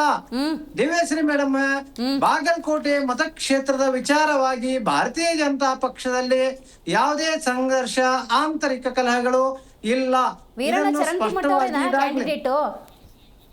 ಮೇಡಮ್, ಯಾರು ಕ್ಯಾಂಡಿಡೇಟ್, ಯಾರು ವೀರಣ್ಣವ್ರೇನಾ? ಮಾಡ್ತಾರ ಘೋಷಣೆ ಮಾಡ್ತಲ್ಲ ಪಕ್ಷ ಅಧಿಕೃತವಾಗಿ ಇವತ್ತು ಅಥವಾ ನಾಳೆ ಘೋಷಣೆ ಮಾಡಬಹುದು. ನಮ್ಮಲ್ಲಿ ಒಮ್ಮತ ಅಭಿಪ್ರಾಯದ ಅಭ್ಯರ್ಥಿಯನ್ನ ಘೋಷಣೆ ಮಾಡ್ತಾರ. ಅದರಲ್ಲಿ ಯಾವುದೂ ಏನು ಜಿಜ್ಞಾಸೆ ಇಲ್ಲ. ಮತ್ತೆ ಇನ್ನು ದಾವಣಗೆರೆ ವಿಚಾರಕ್ಕೆ ನಾನು ಬಂದೆ ಅಂತಂದ್ರೆ, ಭಾರತೀಯ ಜನತಾ ಪಕ್ಷ ಅಲ್ಲಿ ಕೂಡ ಯಾವುದೋ ಸಮಸ್ಯೆ ಅಲ್ಲಿನೂ ಕೂಡ ಇಲ್ಲ. ಅಲ್ಲಿ ಕೂಡ ಇದಾಗ್ಲೇ ಪ್ರೆಸ್ ಮೀಟ್ ಮಾಡಿ ನಾವು ಯಾರೇ ಅಭ್ಯರ್ಥಿನ ಕೊಟ್ಟರು ನಾವು ಸರ್ವಸಮ್ಮತವಾಗಿ ಮಾಡ್ತೀವಿ ಅಂತೇಳಿ ನಮ್ಮೆಲ್ಲ ನಾಯಕರುಗಳಲ್ಲಿ ಹೇಳ್ಬಿಟ್ಟಿದ್ದಾರೆ. ಮತ್ತೆ ಇನ್ನೊಂದು ಅಲ್ಲಿ ಅಭಿವೃದ್ಧಿ ವಿಚಾರ, ಇವನ್ ದಾವಣಗೆರೆ ಅಭಿವೃದ್ಧಿ ವಿಚಾರ ನಾನು ತಗೊಂಡಾಗ ದಾವಣಗೆರೆ ಉತ್ತರ, ದಕ್ಷಿಣ ಮತ್ತು ಅಕ್ಕಪಕ್ಕದ ಎಲ್ಲ ಕ್ಷೇತ್ರಗಳನ್ನ ಕಂಪ್ಯಾರಿಸನ್ ಮಾಡಿದಾಗ ದಾವಣಗೆರೆ ದಕ್ಷಿಣ ಕ್ಷೇತ್ರ ಕೂಡ ಅದು ಕೂಡ ಅಭಿವೃದ್ಧಿ ವಂಚಿತವಾಗಿರುವಂತ ಕ್ಷೇತ್ರ. ಆದ್ರೆ ತಾವ್ ಹೇಳ್ಬೋದು, ಏನ್ ಮತ್ತೆ ಅವರೇ ಆರ್ಸ್ ಬರ್ತಾ ಇರಲಿಲ್ಲ ಕಳೆದ 3-4 ದಶಕದಿಂದ ಅಂತ ಹೇಳ್ಬೋದು. ನೋಡಿ ಮೇಡಮ್, ಅಲ್ಲಿ ಏನಾಗಿದೆ ಅಂತಂದ್ರೆ, ಅಲ್ಪಸಂಖ್ಯಾತರ ಬೆಂಬಲದೊಂದಿಗೆ ಕೆಲಸ ಮಾಡ್ತಾರೋ ಬಿಡ್ತಾರೋ ರಾಜಕೀಯ ವಿಕಲ್ಪಗಳಂಗೈತಲ್ಲ, ಅಲ್ಲಿ ರಾಜಕೀಯ ವಿಕಲ್ಪದಿಂದ ಸನ್ಮಾನ್ಯ ದಿವಂಗತ ಶಿವಶಂಕರಪ್ಪ ಶಾಮನೂರವರು ಅಲ್ಲಿ ಆರ್ಚ್ ಬರ್ತಾ ಇದ್ರು. ಈ ಸಾರಿ ಅದನ್ನೇ ಅವರು ಅಲ್ಪಸಂಖ್ಯಾತ ಬಂಧುಗಳು, ಮುಸಲ್ಮಾನ್ ಸಮಾಜದ ಬಂಧುಗಳು ಕೇಳ್ತಾ ಇದಾರೆ, ನಮ್ಮ ಬೆಂಬಲದಿಂದ ನೀವು ಆರ್ಚ್ ಬರ್ತಾ ಇದ್ದೀರಿ, ಅದಕ್ಕೆ ಈ ಸಾರಿ ನಮ್ಗೆ ಟಿಕೆಟ್ ಕೊಡ್ರಿ ಅಂತ ಹೇಳ್ತಾ ಇದಾರ. ನಾನು ಕೂಡ ಒಂದು ನನ್ನ ವೈಯಕ್ತಿಕ ಅಭಿಪ್ರಾಯ ಹೇಳ್ಬಹುದು ಅಂತಂದ್ರೆ, ಏನು ಅಲ್ಪಸಂಖ್ಯಾತರ ಸತತವಾಗಿ ನೀವು ಅವರ ಮತಗಳಿಂದ, ಅವರ ಏನು ವೋಟ್ ಇದ್ರಲಿಂದ ತಾವು ಆರ್ಚ್ ಬರ್ತಾ ಇದ್ದೀರಿ, ಅವ್ರಿಗೆ ಈ ಸಲ ಅಲ್ಲಿ ಬಿಟ್ಕೊಟ್ರೆ ಉಚಿತ ಅಂತೇಳಿ ನಾನು ಅವ್ರಿಗೆಲ್ಲೊಂದು ಸಲಹೆ ನಾನು ಕೊಡಬಯಸ್ತಾ ಇದ್ದೀನಿ. ಭಾರತೀಯ ಜನತಾ ಪಕ್ಷದಿಂದ ಬಾಗಲಕೋಟೆ ಮತಕ್ಷೇತ್ರಕ್ಕೆ ಸಂಬಂಧಪಟ್ಟಂತೆ ಯಾವ ವಿಚಾರ ಭಿನ್ನಗಳಿಲ್ಲ, ವಿಚಾರ ಭಿನ್ನ ಮತಭೇದಗಳು ಯಾವೂ ಇಲ್ಲ. ಇದಾಗಲೇ ನಮ್ಮೆಲ್ಲ ನಾಯಕರುಗಳು ಸ್ಪಷ್ಟಪಡಿಸಿದ್ದಾರೆ. ಪಕ್ಷದ ಹೈಕಮಾಂಡ್ ಕೊಡುವಂತ ಪಕ್ಷದ ಗೆಲುವನ್ನ ತರದು ಒಂದೇ ಕೆಲಸ ಇನ್ಬಿಟ್ಟದ ಇನ್ಯಾವುದೂ ಇಲ್ಲ ಅನ್ನುವಂತ ಸ್ಪಷ್ಟಪಡಿಸಿದ್ದಾರೆ. ಇವತ್ತು ಅಥವಾ ನಾಳೆ ನಮ್ಮ ಕ್ಯಾಂಡಿಡೇಟ್ಗಳನ್ನ ಡಿಕ್ಲೇರ್ ಮಾಡ್ತಾರೆ. Okay, right right right. ಇದೀಗ ನಮ್ಮ ಕಾರ್ಯಕ್ರಮದಲ್ಲಿ AP ವಕ್ತಾರಾಗಿರುವಂತಹ ಶಶಿಧರ್ ಆರಾಧ್ಯ ಅವರು ಕೂಡ ಭಾಗಿಯಾಗಿದ್ದಾರೆ. ನಮಸ್ಕಾರ. ರೈಟ್, ಶಶಿಧರ್ ಅವರೇ, ಸಹಜವಾಗಿ ಒಂದು ಮಾತಿದೆ, ಯಾವುದಾದ್ರು ಒಂದು ಪಕ್ಷ ಆಡಳಿತವನ್ನು ನಡೆಸ್ತಾ ಇದ್ದಾಗ ಬೈ ಎಲೆಕ್ಷನಲ್ಲಿ ಡೆಫಿನೆಟ್ಲಿ ಆ ಕಡೆಗೆ ಮತದಾರ ಪ್ರಭುಗಳು ಗೆಲ್ಲಿಸುವಂಥ ಪ್ರಯತ್ನವನ್ನು ಮಾಡ್ತಾರೆ ಅಂತ ಹೇಳಿ. ಬಟ್ ಈಗ 3 ವರ್ಷದ ಆಡಳಿತವನ್ನು ಜನ ನೋಡಿದ್ದಾರೆ. ಸೊ ಹಾಗಾಗಿ ಬೈ ಎಲೆಕ್ಷನ್ ಆಗಿದ್ದರೂ ಕೂಡ ದಾವಣಗೆರೆ ಮತ್ತು ಬಾಗಲಕೋಟೆ ಅಂದರೂ ಕೂಡ ಅಲ್ಲಿನ ಮತದಾರ ಪ್ರಭುಗಳು ಯಾರಿಗೆ ಮಣೆ ಹಾಕ್ಬೋದು ಅಂತ ಅನಿಸುತ್ತೆ? ನೋಡಿ, ಈ ಚುನಾವಣೆಯಲ್ಲಿ ನಮ್ಮ ಅಭ್ಯರ್ಥಿಗಳನ್ನು ಸಹ ಕಣಕ್ಕಿಳಿಸೋದಕ್ಕೆ ನಾವು ಸಹ ಪ್ರಯತ್ನ ಮಾಡ್ತಾ ಇದ್ದೀವಿ. ಸೂಕ್ತ ಅಭ್ಯರ್ಥಿಗಳನ್ನು ಸಹ ನಮ್ಮ ಒಂದು ಸ್ಕ್ರೂಟ್ನಿ ನಡೀತಾ ಇದೆ. ನೋಡಬೇಕು, ನೀವು ಹೇಳಿದಾಗೆ ಈಗ ಬೈ ಎಲೆಕ್ಷನ್ ಅಂದ ತಕ್ಷಣ ಪಕ್ಷಗಳು ಏನಿದೆ, ಸರ್ಕಾರ ಏನಿದೆ, ಸರ್ಕಾರದ ಮಂತ್ರಿಗಳು, ಸರ್ಕಾರದ ಸಚಿವರು, ಇವರು ಶಾಸಕರುಗಳು, ಅಲ್ಲಿನ ಪ್ರಭಾವಿ ವ್ಯಕ್ತಿಗಳು, ಮುಖ್ಯಮಂತ್ರಿಗಳು, ಉಪಮುಖ್ಯಮಂತ್ರಿಗಳು ಎಲ್ಲರ ಪ್ರಭಾವ ಇರುತ್ತೆ. ಅವರಿಗೆ ಅವರದೇ ಆದಂಥ ವರ್ಚಸ್ ಇರುತ್ತೆ. ಆ ವರ್ಚಸ್ ಮೇಲೆ ಅವರು ಆ ಅಭ್ಯರ್ಥಿಗಳನ್ನು ಗೆಲ್ಲಿಸ್ಕೊಂಡು ಬರಲೇಬೇಕಾದಂಥ ಅನಿವಾರ್ಯತೆಯೂ ಸಹ ಸರ್ಕಾರಕ್ಕೂ ಇರುತ್ತೆ, ಪ್ರತಿಪಕ್ಷಗಳಿಗೂ ಇರುತ್ತೆ. ಆ ನಿಟ್ಟಿನಲ್ಲಿ ಈ 2 ಬೈ ಎಲೆಕ್ಷನ್ಗಳೇನಿದ್ದಾವೆ, ಈ 2 ಬೈ ಎಲೆಕ್ಷನ್ಗಳಲ್ಲಿ ಈಗ ಒಂದು ಟೆಸ್ಟಿಂಗ್ ಟೈಮ್ ಅಂತ ನಾವು ಹೇಳ್ಬೋದು. ಯಾವ ಕಾಂಗ್ರೆಸ್ಸು ತುಂಬ ಘಂಟಾಘೋಷವಾಗಿ ನಾವು ಗ್ಯಾರಂಟಿಗಳನ್ನು ಕೊಟ್ಟಿದ್ದೀವಿ, ಗ್ಯಾರಂಟಿಯಿಂದ ಪರ್ ಕ್ಯಾಪಿಟ ಇನ್ಕಮ್ ನಮ್ಮ ಕರ್ನಾಟಕದ್ದು ನಂಬರ್ 1 ಆಗಿದೆ, ಹಳ್ಳಿಗಳಲ್ಲಿ ಸುಧಾರಣೆ ಆಗಿದೆ, ಹೆಣ್ಣುಮಕ್ಕಳ ಸುಧಾರಣೆ ಆಗಿದೆ, ಬಸ್ಗಳಲ್ಲಿ ಫ್ರೀಯಾಗಿ ಹೋಗ್ತಾ ಇದ್ದಾರೆ, ಸಾಕಷ್ಟು ಅಕ್ಕಿಯನ್ನು 10 kg ಅಕ್ಕಿಯನ್ನು ಕೊಟ್ಟು 5 kg ಕೇಂದ್ರ ಸರ್ಕಾರ 5 kg ನಾವು ಕೊಡ್ತಾ ಇದ್ದೀವಿ. ಮತ್ತು ಸಾಕಷ್ಟು ಕೆಲಸಗಳನ್ನು ನಾವು ಅಭಿವೃದ್ಧಿ ಕೆಲಸಗಳನ್ನು ಸಹ ಮಾಡಿದ್ದೇವೆ. ಮುಖ್ಯಮಂತ್ರಿಗಳು ವಿಶೇಷ ಅನುದಾನದಲ್ಲಿ ಸಾಕಷ್ಟು ಕೆಲಸಗಳನ್ನು ಮಾಡಿದ್ದೀವಿ ಅಂದಿರಲ್ಲ, ಅದಕ್ಕೆ ಉತ್ತರ ಈ ಚುನಾವಣೆಯಲ್ಲಿ ಜನ ಕೊಡ್ತಾರೆ ಅಂತ ನಾವು ಭಾವಿಸಿದ್ದೀವಿ. ಖಂಡಿತ ಕೊಡಲೇಬೇಕಾಗುತ್ತೆ, ಯಾಕೆಂದರೆ ಅವರ ಬೆನ್ನನ್ನು ಅವರು ತಟ್ಕೊಂಡಿದ್ದಾರೆ. ಈಗ ನಾವು ಹುಳುಕುಗಳನ್ನು ನಾವು ಹೇಳಿದ್ದೇವೆ, BJP ಸಹ ಹುಳುಕುಗಳನ್ನು ಹೇಳಿದ್ದೇವೆ. ಕಾಂಗ್ರೆಸ್ ಮಾಡ್ತಿರೋದೆಲ್ಲ ಸರಿ ಅಂತ ಜನ ನಿರ್ಧಾರ ಅದನ್ನು ಅವರೇ ಹೇಳ್ತಾರೆ. ಗೆದ್ದರೆ ಕಾಂಗ್ರೆಸ್ ನಾವು ಮಾಡಿದ್ದೆಲ್ಲ ಒಳ್ಳೇದು ಅಂತ ಕಾಂಗ್ರೆಸ್ ಹೇಳುತ್ತೆ. ಅದು ಮುಖ್ಯಮಂತ್ರಿಗಳು ಶಬಾಸಿಗಿರಿಯನ್ನು ಅವರೇ ತಗೋತಾರೆ. ಉಪಮುಖ್ಯಮಂತ್ರಿಗಳು ನಮ್ಮ ಸಂಘಟನೆ ಶಕ್ತಿಯಿಂದ ನಾವು ಗೆದ್ದಿದ್ದೀವಿ ಅಂತ ಅವರು ಹೇಳ್ತಾರೆ. ಅದನ್ನು ನಾವೇನು ವಿಶೇಷವಾಗಿ ಅರ್ಥೈಸಬೇಕಾಗಿಲ್ಲ. ಸೋತ್ರಿ 2 ಕ್ಷೇತ್ರಗಳ ರಿಸಲ್ಟ್ಸ್ ಇಂದ ನಾವು ನಿರ್ಧಾರ ಮಾಡೋಕ್ಕಾಗಲ್ಲ ಅನ್ನುವಂಥ ಅಭಿಪ್ರಾಯ ಬರುತ್ತೆ. ಈಗ 2 ಕ್ಷೇತ್ರಗಳನ್ನು ಕಾಂಗ್ರೆಸ್ ಏನಾದರೂ ಸೋತ್ರೆ ಮುಂಬರತಕ್ಕಂಥ ಜಿಲ್ಲಾ ಪಂಚಾಯತಿ, ತಾಲೂಕ್ ಪಂಚಾಯತಿನಲ್ಲಿ ಇವರಿಗೆ ತುಂಬ ಕಠಿಣವಾದಂತಹ ಒಂದು ಎದುರಾಳಿಗಳು ಸಿಗ್ತವೆ. ಆಮ್ ಆದ್ಮಿ ಪಾರ್ಟಿ, ಹೌದು, ಇದೊಂದು ರೀತಿ ಪ್ರಿಪರೇಟರಿ ಇದ್ದ ಹಾಗೆ ನಾವು ಸಹ ಆಮ್ ಆದ್ಮಿ ಪಾರ್ಟಿನೂ ಸಹ ಸ್ಥಳೀಯ ಸಂಸ್ಥೆಗಳಲ್ಲಿ ಬಹು ದೊಡ್ಡ ಹೊಡೆತವನ್ನು ಆಡಳಿತಾರೂಢ ಕಾಂಗ್ರೆಸ್ಗೆ ಕೊಡಬೇಕು ಅಂತ ಸಜ್ಜಾಗಿದ್ದೇವೆ.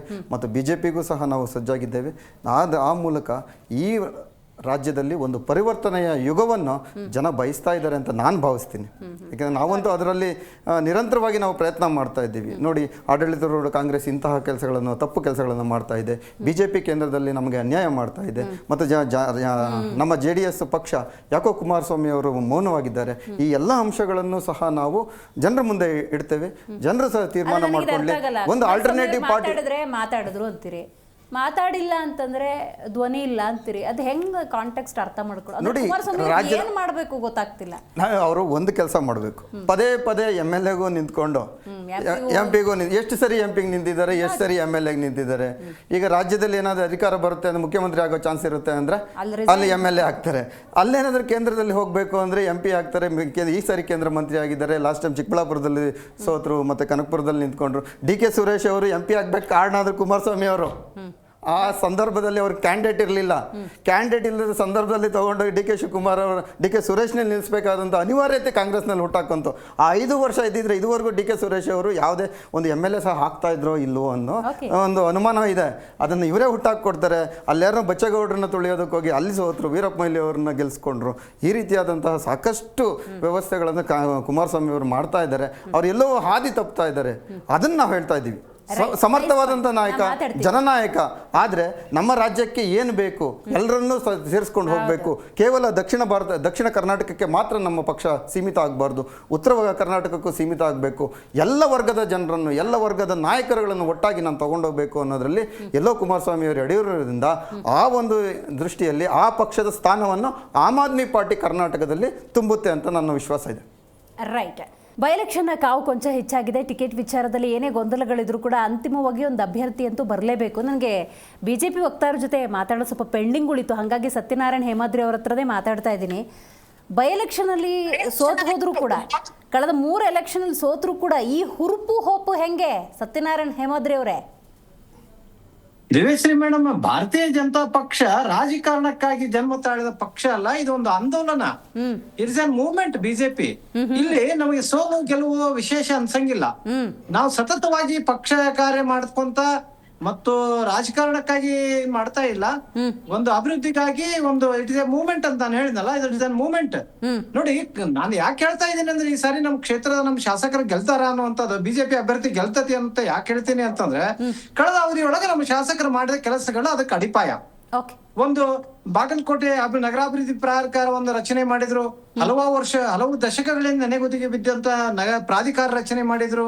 ಮತ್ತು ಬಾಗಲಕೋಟೆ ನಗರಸಭೆಯನ್ನು ನಗರ ಪಾಲಿಕೆ ಮಾಡಬೇಕಾಗಿತ್ತು. ಕೆಲವೊಂದು ಕ್ರೈಟೀರಿಯಾದಾಗ ಟೆಕ್ನಿಕಲ್ ಆಗಿ ಪ್ರಾಬ್ಲಮ್ ಆಗಿ ಭೌಗೋಳಿಕವಾಗಿತ್ತು, ಅದರ ಜನಸಂಖ್ಯೆವಾಗಿ ಸ್ವಲ್ಪ ಏನೋ ತೊಂದರೆ ಆಯ್ತು. ಬಟ್ ಅದು ಗ್ರೇಡ್ 1 ನಗರಸಭೆ ಆಯ್ತು. ಮತ್ತು ಒಂದು ಏನು ಪಕ್ಕದಲ್ಲಿ ಇರ್ತಕ್ಕಂತ ಶಿರೂರ್ ಗ್ರಾಮ ಪಂಚಾಯತಿಯನ್ನ ಪಟ್ಟಣ ಪಂಚಾಯತಿ ಆಗಿ ಮಾಡಿದ್ರು.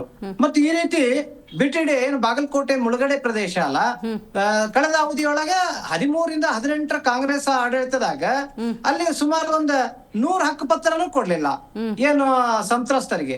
ಆದ್ರೆ ಕಳೆದ 18ರಿಂದ 23 ಬಿಜೆಪಿ ಆಡಳಿತದಾಗ ಸುಮಾರು 2,500 ಹಕ್ಕುಪತ್ರ ನಿವೇಶನ ಕೊಡುವಂತ ಕಾರ್ಯ ಆಯ್ತು.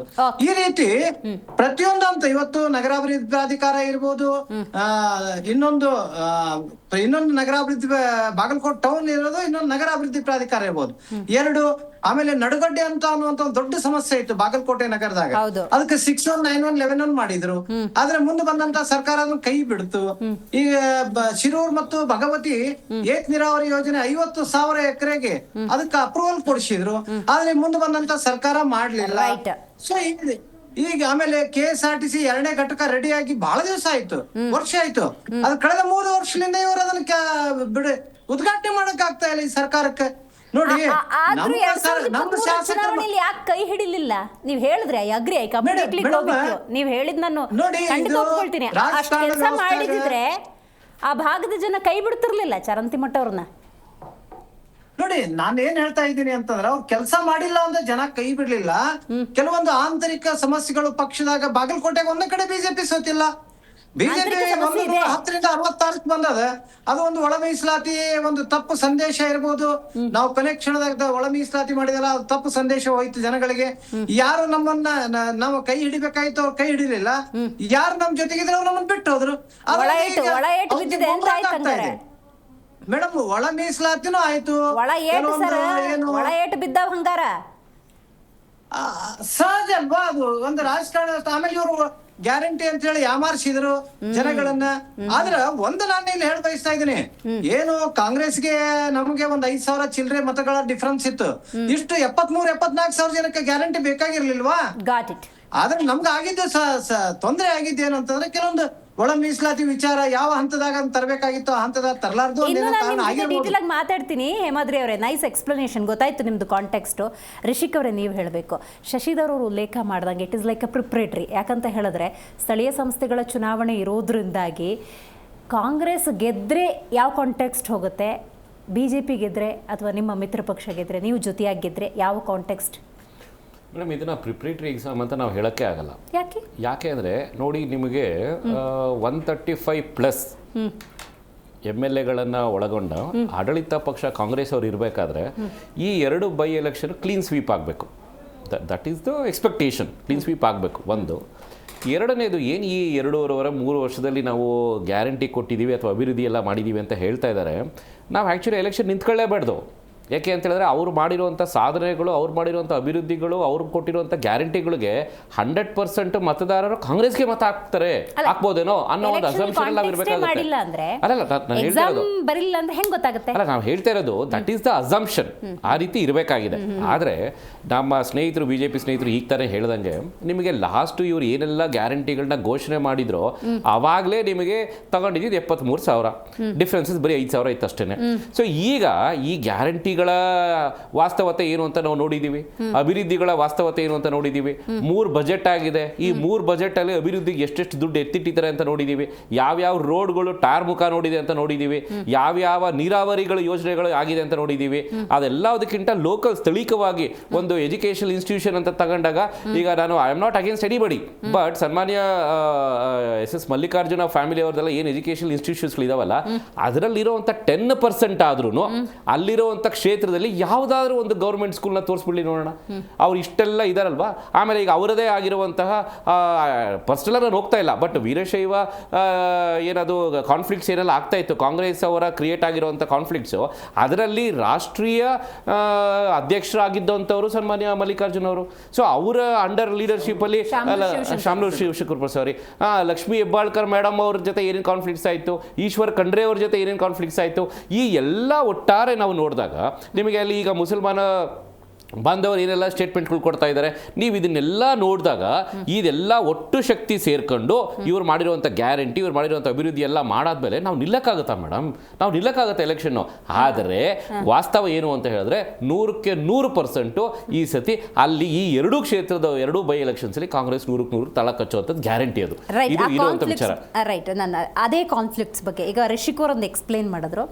ಈಗ ಬಾಗಲಕೋಟೆ ಬಗ್ಗೆ ಬರೋದಾದರೆ ಆ ಕುಟುಂಬದ ಸಮಸ್ಯೆ ಅಂದರೆ ಮೇಟಿಯವರ ಕುಟುಂಬದ ಟಿಕೆಟ್ನ ಸಮಸ್ಯೆ BJPಯವ್ರಿಗೆ ಪ್ಲಸ್ ಮಾಡಿಕೊಟ್ಟಂಗೆ ಬಾಗಲಕೋಟೆಯಲ್ಲಿ. ರಿಷಿಕ್ ಅವ್ರು ಹೇಳ್ದಂಗೆ ಶಾಮನೂರು ಶಿವಶಂಕರಪ್ಪನವರು ಕಾಂಗ್ರೆಸ್ಸೇ ಒಂದು ದಿಕ್ಕಲ್ಲಿ ಹೋಗ್ತಾ ಇದ್ದಾಗ ಅವರು ಒಂದು ಓಪನ್ ಸ್ಟೇಟ್ಮೆಂಟನ್ನು ಹಿಂದೆ ಕೊಡ್ತಾ ಇದ್ರು. ನಿಮ್ಗೆ ಅದು ಗೊತ್ತಿರುವಂಥ ವಿಚಾರವೇ. ಅದೊಂದು ರೀತಿ ಬೇರೆಯದ್ದೇ ವಾತಾವರಣವನ್ನು ಸೃಷ್ಟಿ ಮಾಡಿದೆ. ಇನ್ನು ಅಲ್ಪಸಂಖ್ಯಾತ ಮತಗಳು ಹೆಚ್ಚಿರೋದ್ರಿಂದಾಗಿ ಅಲ್ಲೊಂದು ಹೊಸ ಕಾನ್ಫ್ಲಿಕ್ಟ್, ಹಳೆ ಕಾನ್ಫ್ಲಿಕ್ಟೇ ಈಗ ಓಪನಾಗಿ ಕಾಣಿಸ್ತಿರೋದ್ರಿಂದಾಗಿ ನೀವು ಇಲ್ಲೂ ಕೂಡ ಬರ್ಕೊಟ್ಟಂಗಾಗಲ್ವಾ BJPಗೆ? ಇದಕ್ಕೆ ಒಂದು ಚಿಕ್ಕ ಉದಾಹರಣೆ ಅಂತಂದ್ರೆ MP ಪ್ರಕಾಶ್ ಅವರ ಇಬ್ರು ಹೆಣ್ಮಕ್ಳು ನಾವಿಬ್ರು MLA ಆಗ್ಬೇಕು ಅಂತ ಬಹಳ ಹಟ್ಟಕ್ಕೆ ಬೀಳ್ತಾರೆ. ಕೊನೆಗೆ ಇಬ್ರಿಗೂ ಟಿಕೆಟ್ ಸಿಗ್ದಿಲ್ದಂತಹ ಸನ್ನಿವೇಶ ಉದ್ಭವ ಆಗುತ್ತೆ. ಕೊನೆಗೆ ಇಂಡಿಪೆಂಡೆಂಟ್ ಆಗಿ ನಿಲ್ತಾರೆ ಮತ್ತು ಅವ್ರ ಸಹೋದರಿ ಅವ್ರ ಜೊತೆಯಾಗಿ ನಿಂತು ಆ ಚುನಾವಣೆಯಲ್ಲಿ ಗೆದ್ದಿರುವಂಥದ್ದು ಒಂದು ವಾಸ್ತವ. ಇನ್ನೊಂದು ಇದೇ ಶಿಗ್ಗಾವಿ ಎಲೆಕ್ಷನ್ ಅಲ್ಲಿ ಮೇಡಮ್ ಖಾದ್ರಿ ಅವರು ಅವ್ರದ್ದು ಒಂದು ಪರಿಸ್ಥಿತಿ ನೀವು ಮಾಧ್ಯಮದಲ್ಲಿ ಆಗ್ತಾ ಇದ್ರು ಓಡೋಗ್ಬಿಟ್ಟು ಏನೋ ನಾಮಿನೇಷನ್ ಹಾಕ್ತಾರೆ ಬರ್ತಾರೆ ಏನೇನೋ ಇದಾಯಿತು. ಆದರೂ ನಮ್ಮ ಪಕ್ಷದವರು ಎಲ್ಲರನ್ನೂ ಕೂರಿಸಿ ನೋಡಪ್ಪ ನಿಮಗೊಂದು ಅವಕಾಶ ಮಾಡಿಕೊಡ್ತೀವಿ ಅಂದಾಗ ಇವತ್ತು ಅವ್ರನ್ನ ಬೋರ್ಡ್ನ ಚೇರ್ಮನ್ ಮಾಡಿದ್ದಾರೆ. ನಾವು ನೋಡಿದಂತೆ ಅಲ್ಲೂ ನಡೆದಿದ್ದೀವಿ. ಮತ್ತು ಇನ್ನೊಂದು 2 ಕ್ಷೇತ್ರಕ್ಕೆ ಬರೋಣ ಮೇಡಮ್. ದಾವಣಗೆರೆಯಲ್ಲಿ ಒಡಕು ಯಾವ ರೀತಿ ಮೂಡಿದೆ ಅನ್ನುವಂಥದ್ದು. ಯಾಕೆಂದರೆ ಸಿದ್ದೇಶ್ವರ ಅವರ ನೇರ ಆರೋಪ ಇರ್ತಕ್ಕಂಥದ್ದು ಸಪ್ರೇಟ್ ತಂಡ ಮಾಡ್ಕೊಂಡಿರೋದು BS ಯಡಿಯೂರಪ್ಪನವರ ವಿರುದ್ಧ, ವಿಜೇಂದ್ರರವರ ವಿರುದ್ಧ. ಆಯಿತು. ಅವರಿಗೆ ಈ ಕಡೆ ಟಾಂಗ್ ಕೊಡೋದಕ್ಕೆ ನಿಂತಿರೋದು ರೇಣುಕಾಚಾರ್ಯ ಅನ್ನುವಂಥವ್ರು ಒಂದು ವಿಚಾರ. ಇನ್ನು ನೀವು ಬಾಗಲಕೋಟೆಗೆ ಹೋದಾಗ ವೀರಣ್ಣ ಚಿರಂತಿಮಠ ಅವರು ಒಂದು ಹೇಳಿಕೆ ಕೊಟ್ಟರು, ನನ್ನ ಒಂದು ಸಪೋರ್ಟಿಗೆ ಯತ್ನಾಳ್ ಬರ್ಬೋದು ಅಂತ. ಅಂದರೆ BJPಗೆ ಬೇಡ ಅಂತೇಳಿ ಉಚ್ಚಟತರಾಗಿರ್ತಕ್ಕಂಥ ಅಂದರೆ ಇವರ ನಾಯಕರನ್ನ ನೆನೆಸ್ಕೊಳ್ತಾ ಇಲ್ಲ ಅವರನ್ನ. And I am going to appreciate Aam Aadmi Party. ನೀವು ಇಲ್ಲಿ ಪ್ರಿಪ್ರೇಟರಿ ಎಕ್ಸಾಮ್ ಅಂತ ಕೇಳ್ತಿದ್ದೀವಿ ನಾವು, ಎಂಥದ್ದು ಎಕ್ಸಾಮ್ ಹಾಲಿಗೆ ಬರಲ್ಲ ನಮಗೆ, ಇಂಥ ಇದೇ ಬೇಡ ಎಂಥದ್ದು ಕೊಡ್ತಾರಲ್ಲ ಮೇಡಮ್ ಎಕ್ಸಾಮ್, ನಮಗೆ ಹಾಲ್ ಟಿಕೆಟೇ ಬೇಡ ಅಂತ ಚುನಾವಣೆಗೂ ಬಿಫೋರೇ ಇವರು ಶಸ್ತ್ರ ಎಲ್ಲ ತೆಗೆದು ಇಟ್ಟು ಶಸ್ತ್ರದಲ್ಲಿ ನಾವು ಏನು ಯುದ್ಧದಲ್ಲಿ ಸೋಲ್ತಾ ಇದೀವಿ ಅಂತ ಸೋಲೊಪ್ಪಿದ್ರು ಸಮೇತ ಇವತ್ತು ಆಮ್ ಆದ್ಮಿ ಪಾರ್ಟಿ ನಾವು ಈ ಒಂದು ಚುನಾವಣೆಯನ್ನ ಎದುರಿಸ್ತೀವಿ ಅಂದ್ರೆ we respect it, V welcome it. ಒಂದು ಅವ್ರು ಬರ್ತಾ ಇದ್ದಾರೆ, ಅವ್ರು ಎಷ್ಟು ಓಟ್ ಬೇಕಿರೋ ತಗೊಬೋದು. ಅವ್ರಿಗೆ ಗೊತ್ತಿದೆ ಗೆಲ್ಲುವಂಥದ್ದು ಸಾಧ್ಯನೇ ಇಲ್ಲ ಅನ್ನೋಂಥ ವಾಸ್ತವ ವಿಚಾರ. ಬೈ ಎಲೆಕ್ಷನ್ ಅನ್ನೋಂಥದ್ದು ಅಷ್ಟು BJPಯವರು ಅವ್ರೇನು ಸುಮ್ಮನೆ ತಗೊಳ್ಳೋದಿಲ್ಲ. They also take very serious ಆಗಿ ಅವರು ತಗೊಳ್ತಾರೆ, ಇವನ್ ಕಾಂಗ್ರೆಸ್ ಸಮೇತ. ಆಮೇಲೆ ಹೌದು ಸತ್ಯ ನಾವು ಒಪ್ಕೊಳ್ತೀನಿ, ಅವ್ರುಗಳು ಮಾತಾಡ್ಬೇಕಾದ್ರೆ ಹೇಳಿದ್ರು ಎಸ್ ಇದು ಒಂಥರ ನಾವಂತೂ ಎಕ್ಸಾಮ್ ಕೂರ್ಲೇಬೇಕು, ಕೂತು ಎಕ್ಸಾಮ್ ಬರೀಲೇಬೇಕು, ಎಕ್ಸಾಮ್ ಅಲ್ಲಿ ನಾವು ಡಿಸ್ಟಿಂಕ್ಷನ್ ತಗೊಳ್ಳೇಬೇಕು. ಅಂದ್ರೆ ನಮ್ಮ ಸರ್ಕಾರದ ಕಾರ್ಯವೈಖರಿ ಸಾಧನೆ ಏನೇನಾಗಿದೆ ಅಂತೇಳಿ ಆ ಮತದಾರ ಪ್ರಭು ತಮ್ಮ ಒಂದು ತೀರ್ಪನ್ನು ಕೊಡುವಂಥ ಸನ್ನಿವೇಶ. ಹಾಗೇನೆ ಅಭಿವೃದ್ಧಿ ಅಂತ ವಿಚಾರ ಬಂತು ಮೇಡಮ್. ಮೊನ್ನೆ ಅಷ್ಟೇ ನಾವು ಬಾಗಲಕೋಟೆನಲ್ಲಿ ಒಂದು ಮೆಡಿಕಲ್ ಕಾಲೇಜಿಗೆ ಶಂಕುಸ್ಥಾಪನೆ ಮಾಡಿದ್ದೀವಿ. ಹಾಗೇನೆ ದಾವಣಗೆರೆಯಲ್ಲಿ ಸುಮಾರು 1,500 ಕೋಟಿ ರೂಪಾಯಿ ಅಷ್ಟು ಶಂಕುಸ್ಥಾಪನೆ ಕಾರ್ಯಗಳೆಲ್ಲ ನಾವು ಮಾಡಿ ಬಂದಾಗಿದೆ. ಅದಕ್ಕೂ ಹೆಚ್ಚಾಗಿ ದಾವಣಗೆರೆ ಜನರ ಬಹಳ ದಿನಗಳ ಬೇಡಿಕೆ ಇತ್ತು ತುಮಕೂರು ದಾವಣಗೆರೆಯ ರೈಲ್ವೆ ಮಾರ್ಗ. ಈ ಬಾರಿ ಅಥವಾ 23ರ ಯಾವ ಬಜೆಟ್ನಲ್ಲೂ ಆ ಒಂದು ರೈಲ್ವೆ ಮಾರ್ಗಕ್ಕೆ ನಾ ನಯಾ ಪೈಸೆ ಕೊಟ್ಟಿಲ್ಲ. ದಾವಣಗೆರೆ ಶಿವಮೊಗ್ಗ ಈ ಭಾಗಕ್ಕೆ ಭದ್ರಾ ಮೇಲ್ದಂಡೆ ಬಹಳ ಮುಖ್ಯವಾದಂಥ ವಿಚಾರ. 2023ರಲ್ಲಿ ಘೋಷಣೆ ಆದಂಥ 5,300 ಕೋಟಿ ರೂಪಾಯಿ ಹಣವನ್ನು ಅವರು ಬಿಡುಗಡೆ ಮಾಡಿಲ್ಲ. ಮೊನ್ನೆ ಅಷ್ಟೇ ನಮ್ಮ ಒಂದು ಸರ್ಕಾರ ಅಲ್ಲಿಗೆ 5,000 ಕೋಟಿ ರೂಪಾಯಿ ಹಣವನ್ನು ಬಿಡುಗಡೆ ಮಾಡಿದ್ದೀವಿ. ಮೇಡಮ್, ಇವತ್ತು ಬಾಗಲಕೋಟೆಯಲ್ಲೂ ಬಹಳ ಒಂದು ಸಮಸ್ಯೆ ಇವರು ನನ್ನ ಸ್ನೇಹಿತರು ಬಿಜೆಪಿ ವಕ್ತಾರರು ಎತ್ತಿದ್ರು. ಹೌದು, ಅಲ್ಲಿ ನೆರೆ ಬರ್ತದೆ, ನಾನು ಕಣ್ಣಾರೆ ನೋಡಿದ್ದೀನಿ. ಆ ಒಂದು ನೆರೆ ಪ್ರದೇಶಕ್ಕೆ ಇವತ್ತು ಕೇಂದ್ರದಿಂದ ಬರಬೇಕಾದಂತಹ ಸುಮಾರು 12,000 ಆ ಒಂದು ಪ್ರದೇಶ ಕರ್ನಾಟಕ ಸೇರಿ ನಾ ಹೇಳ್ತಾ ಇರೋದು 257 ಕೋಟಿ ಹಣ ಇವತ್ತಿನ ತನಕ ಬರದೆ ಕನ್ನಡಿಗರಿಗೆ ಬಾಗಲಕೋಟೆ ಜನರನ್ನು ಸೇರಿಸ್ಕೊಂಡು ಅನ್ಯಾಯ ಆಗಿದೆ. ಹಾಗೆ ಬರ, ದಾವಣಗೆರೆ ಭಾಗದಲ್ಲಿ ಬರನೂ ಆಗಿತ್ತು. ಅಲ್ಲ, ಈಗ ನೀವೇನು ಕೊಟ್ಟಿದ್ದೀರಿ ಕೊಟ್ಟಿಲ್ಲ ಅನ್ನೋದು ಎಷ್ಟು ಇಂಪಾರ್ಟೆಂಟ್ ಆಗುತ್ತೋ, ಕೇಂದ್ರದಿಂದ ಎಷ್ಟು ಬಂದಿದೆ ಅನ್ನೋದನ್ನ ಜನ ಹೆಂಗೆ ಅಬ್ಸರ್ವ್ ಮಾಡ್ತಾರೆ. ಅಟ್ ದ ಸೇಮ್ ಟೈಮ್ ಈ ಎಲೆಕ್ಷನ್ ಟೈಮಲ್ಲಿ ನಿಮ್ಮ ನಾಯಕರು ಏನೇನು ಸ್ಟೇಟ್ಮೆಂಟ್ ಕೊಡ್ತಾರೆ ಅನ್ನೋದು ಇಂಪಾರ್ಟೆಂಟ್ ಆಗುತ್ತೆ. ಜಮೀರ್ ಅಹಮದ್ ಅವರು ಇರ್ಬೋದು, ಅದಕ್ಕೆ SS ಮಲ್ಲಿಕಾರ್ಜುನ ಅವ್ರು ಯಾರು ತೀರ್ಮಾನ ಮಾಡೋಕ್ಕೆ ಅಂದಿದ್ದಿರ್ಬೋದು. 17 ವರ್ಷಗಳಿಂದ ನಾನು ಪಕ್ಷಕ್ಕಾಗಿ ದುಡಿದಿದ್ದೀನಿ ಅಂತ ರಕ್ಷಿತಾ ಈಟಿ ಅಂತ ಹೇಳಿ ತಮ್ಮದೇ ಆದಂತಹ, ಈಗ ಅವ್ರದ್ದು ಜಟಾಪಟಿ ನಡೀತಾ ಇದೆ, ನಮಗೆ ಅವಕಾಶ ಮಾಡಿಕೊಡಿ ಅಂತ ಓಪನ್ ಸ್ಟೇಟ್ಮೆಂಟ್ ಕೊಟ್ಟಿದ್ದಾರೆ. ಈಗ ಇಟಿ ಅವ್ರದ್ದು ಸಮೇತ ರಾಜಕೀಯ ಕುಟುಂಬ ಇದೆ. ಅಲ್ಲಿ ವೀಣಾ ಕಾಶ್ಯಪ್ನವರು ಸಮೇತ ಲಾಸ್ಟ್ ಬಾರಿ ಆಸ್ಪರೆಂಟರ್ ಇದ್ರು, ಮತ್ತೆ ಜಿಲ್ಲಾ ಪಂಚಾಯತಿ ಅಧ್ಯಕ್ಷರಾಗಿ ಅವ್ರದೇ ಕೆಲಸವನ್ನ ಮಾಡಿದ್ದಾರೆ. ಕಳೆದ ಬಾರಿ ಲೋಕಸಭೆಗೆ ಅವರು ಟಿಕೆಟ್ ಅನ್ನ ಕೇಳಿದ್ರು, ಮತ್ತೆ ಇವರು ರಕ್ಷಿತ್ ಅವರು ಕೇಳಿದ್ರು. ಸೊ ಹಾಗೇನೆ ಅವರೊಂದು ಒಂದು ರಾಜಕೀಯ ಕುಟುಂಬದ ಹಿನ್ನೆಲೆಗಳು ಇರೋ ಕಾರಣ ಅವ್ರು ಕೇಳೋದ್ರಲ್ಲಿ ತಪ್ಪಿಲ್ಲ. ಮತ್ತೆ ಆಡೋ ಮಾತು ಅವರ ನಾಯಕರು ಈಗ ಅಂದ್ರೆ ಇಂಥವ್ರಿಗೆ ಅವಕಾಶವನ್ನ ಮಾಡಿಕೊಟ್ಟು ಅವರನ್ನ ಗೆಲ್ಲಿಸಿ ಒಬ್ಬ ಸಾಮಾನ್ಯ ಕಾರ್ಯಕರ್ತರು ಚುನಾವಣೆಗೆ ಎಷ್ಟು ದುಡಿದಿದ್ದಾರೆ ಅನ್ನುವಂಥ ಎಕ್ಸಾಂಪಲ್ ನೀವು ಖಂಡಿತ ನಿಮ್ಮ ಒಂದು ಆಶಾಭಾವನೆಯ ನುಡಿಗಳು ಮಹಿಳೆಗೆ ಪ್ರಾತಿನಿಧ್ಯವನ್ನು ಕೊಡೋದು ಸಿಗಬಹುದು. ಯಾಕೆಂದ್ರೆ ಮೇಡಮ್, ಈಗ ನಮ್ದಿನ್ನ ಅಭ್ಯರ್ಥಿಗಳ ಘೋಷಣೆ ಆಗಿಲ್ಲ. ಮತ್ತೆ ಇವತ್ತು ಮಹಿಳೆಯರಿಗೆ ನಾವು GBNL 50% ಅಂತ ಹೇಳಿದೀವಿ. ಇವತ್ತು 33% ರಿಸರ್ವೇಶನ್ ಮಹಿಳೆಯರಿಗೆ ಕೊಟ್ಟಿರತಕ್ಕಂಥದ್ದು ನಾವು ರಾಜೀವ್ ಗಾಂಧಿ ಅವರ ಕಾಲದಲ್ಲಿ ಸ್ಥಳೀಯ ಸಂಸ್ಥೆಗಳಿಗೆಲ್ಲ ಒಟ್ಟಾರೆ ಇವನ್ನ ಮೇಟಿಯವ್ರ ಕುಟುಂಬದಲ್ಲೂ ಮಹಿಳೆಯರು ಅಲ್ಲೂ ಸಮೇತ ಧ್ವನಿ ಎತ್ತು ಕೇಳ್ತಾ ಇದ್ದಾರೆ. ನೋಡೋಣ ಫೈನಲ್ ಏನಂತಂದ್ರೆ ನಮ್ದೊಂದು ಕ್ಯಾಂಡಿಡೇಟ್ ಹಾಕ್ತೀವಿ. ಹೌದು, ಸರ್ಕಾರದ ಇಲ್ಲಿ ತನಕ ನಡೆದಂತಹ ಏನು ಕಾರ್ಯಕ್ರಮಗಳು ಜನರಿಗೆ ಎಷ್ಟು ಮಟ್ಟಿಗೆ ತಲುಪಿದೆ, ಜನರು ಅವ್ರ ಮೇಲೆ ಯಾವ ರೀತಿಯಾದಂಥ ಒಂದು ಭರವಸೆ ಇಟ್ಟಿದ್ದಾರೆ ಅನ್ನೋದು ಪ್ರತಿಯೊಂದು ಕೌಂಟ್ ಆಗುತ್ತೆ. ಕೊನೆಯದಾಗಿ ಒಂದು ಹೇಳ್ತೀನಿ ಮೇಡಮ್, JDS ವಕ್ತಾರರು BJP ವಕ್ತಾರರು ಪದೇ ಒತ್ತಿ ಹೇಳಿದ್ರು 5,000 ಓಟ್ರಿ ಅಂತ. ಧ್ರುವ ನಾರಾಯಣ ಅವರು ಒಂದೇ ಓಟಲ್ಲಿ ಗೆದ್ರು ಮೇಡಮ್. ಗೆಲುವಿಗೆ ಒಂದು ಓಟ್ ಅಷ್ಟೇ ಕ್ರೈಟೀರಿಯಾ ಇರ್ತಕ್ಕಂಥದ್ದು. ಡಿಫ್ರೆನ್ಸ್ ನೀವು 5,000 3,000 5,000 ಅನ್ನೋದು ಸೋಲಲ್ವಾ ನಿಮಗೆ? 5,000 ದೊಡ್ಡ ಅಂತರ ಅಲ್ವಾ? ನೀವೇನಾದ್ರು ಬರ್ಬೇಕಂದ್ರೆ 5,000 ಪ್ಲಸ್ ಮಾಡ್ಕೊಂಡ್ಬರ್ಬೇಕಾಗ್ತದೆ. ಆದ್ರೆ ಕಾಂಗ್ರೆಸ್ ಖಂಡಿತವಾಗ್ಲೂ ಈ ಒಂದು ಚುನಾವಣೆಯಲ್ಲಿ ಗೆಲ್ತೀವಿ ಮೇಡಮ್. ನಿಮ್ಮ ಕಾಂಟೆಕ್ಸ್ಟ್ ಒಂದು ಕ್ಲಾರಿಟಿ ಕೊಟ್ಬಿಡಿ ಮೇಡಮ್. ನಾನು ಹೇಳಿದ ಕಾಂಟೆಸ್ಟು ನೋಡಿ, ಕೆಲವೊಂದು ಸತಿ ನಾವು ರಾಜಕಾರಣದಲ್ಲಿ ಎಲೆಕ್ಷನ್ಸ್ ಹೇಳ್ತೀವಿ, ನಾವು ಮಾಡಿರೋಂಥ ಕಾರ್ಯಗಳು ಎಷ್ಟು ಚೆನ್ನಾಗಿದೆ ಅಂತ ಹೇಳಿದ್ರೆ ನಾನು ಬರೀ ನಾಮಿನೇಷನ್ ಹಾಕ್ಬಿಟ್ಟು ಮನೇಲಿ ಕೂತ್ಕೊಂಡ್ರು ಜನ ಗೆಲ್ಲಿಸ್ತಾರೆ ನಮ್ಮನ್ನ ಅನ್ನೋ ರೀತಿಲಿ ನಾವು ಹೇಳ್ತೀವಿ. ಹಾಗಂತ ನಾನು ಎಲೆಕ್ಷನ್ಗೆ ನಿಂತ್ಕೊಳ್ಳಲ್ಲ ಅನ್ನೋ ಥರ ಅಂತಲ್ಲ. ಅದನ್ನ ನಮ್ಮ ಸ್ನೇಹಿತರು ತಪ್ಪಾಗಿ ಅರ್ಥ ಮಾಡ್ಕೊಂಡಿದ್ದಾರೆ. ನಾವೇನು ಎಲೆಕ್ಷನ್ ನಿಂತ್ಕೊಳ್ತಾ ಇಲ್ಲ ಅಂತಲ್ಲ, 100% ನಾವು ಗೆಲ್ತೀವಿ ಅಂತ ನಾವ್ ಹೇಳ್ತಾ ಇರೋದು. ಈಗ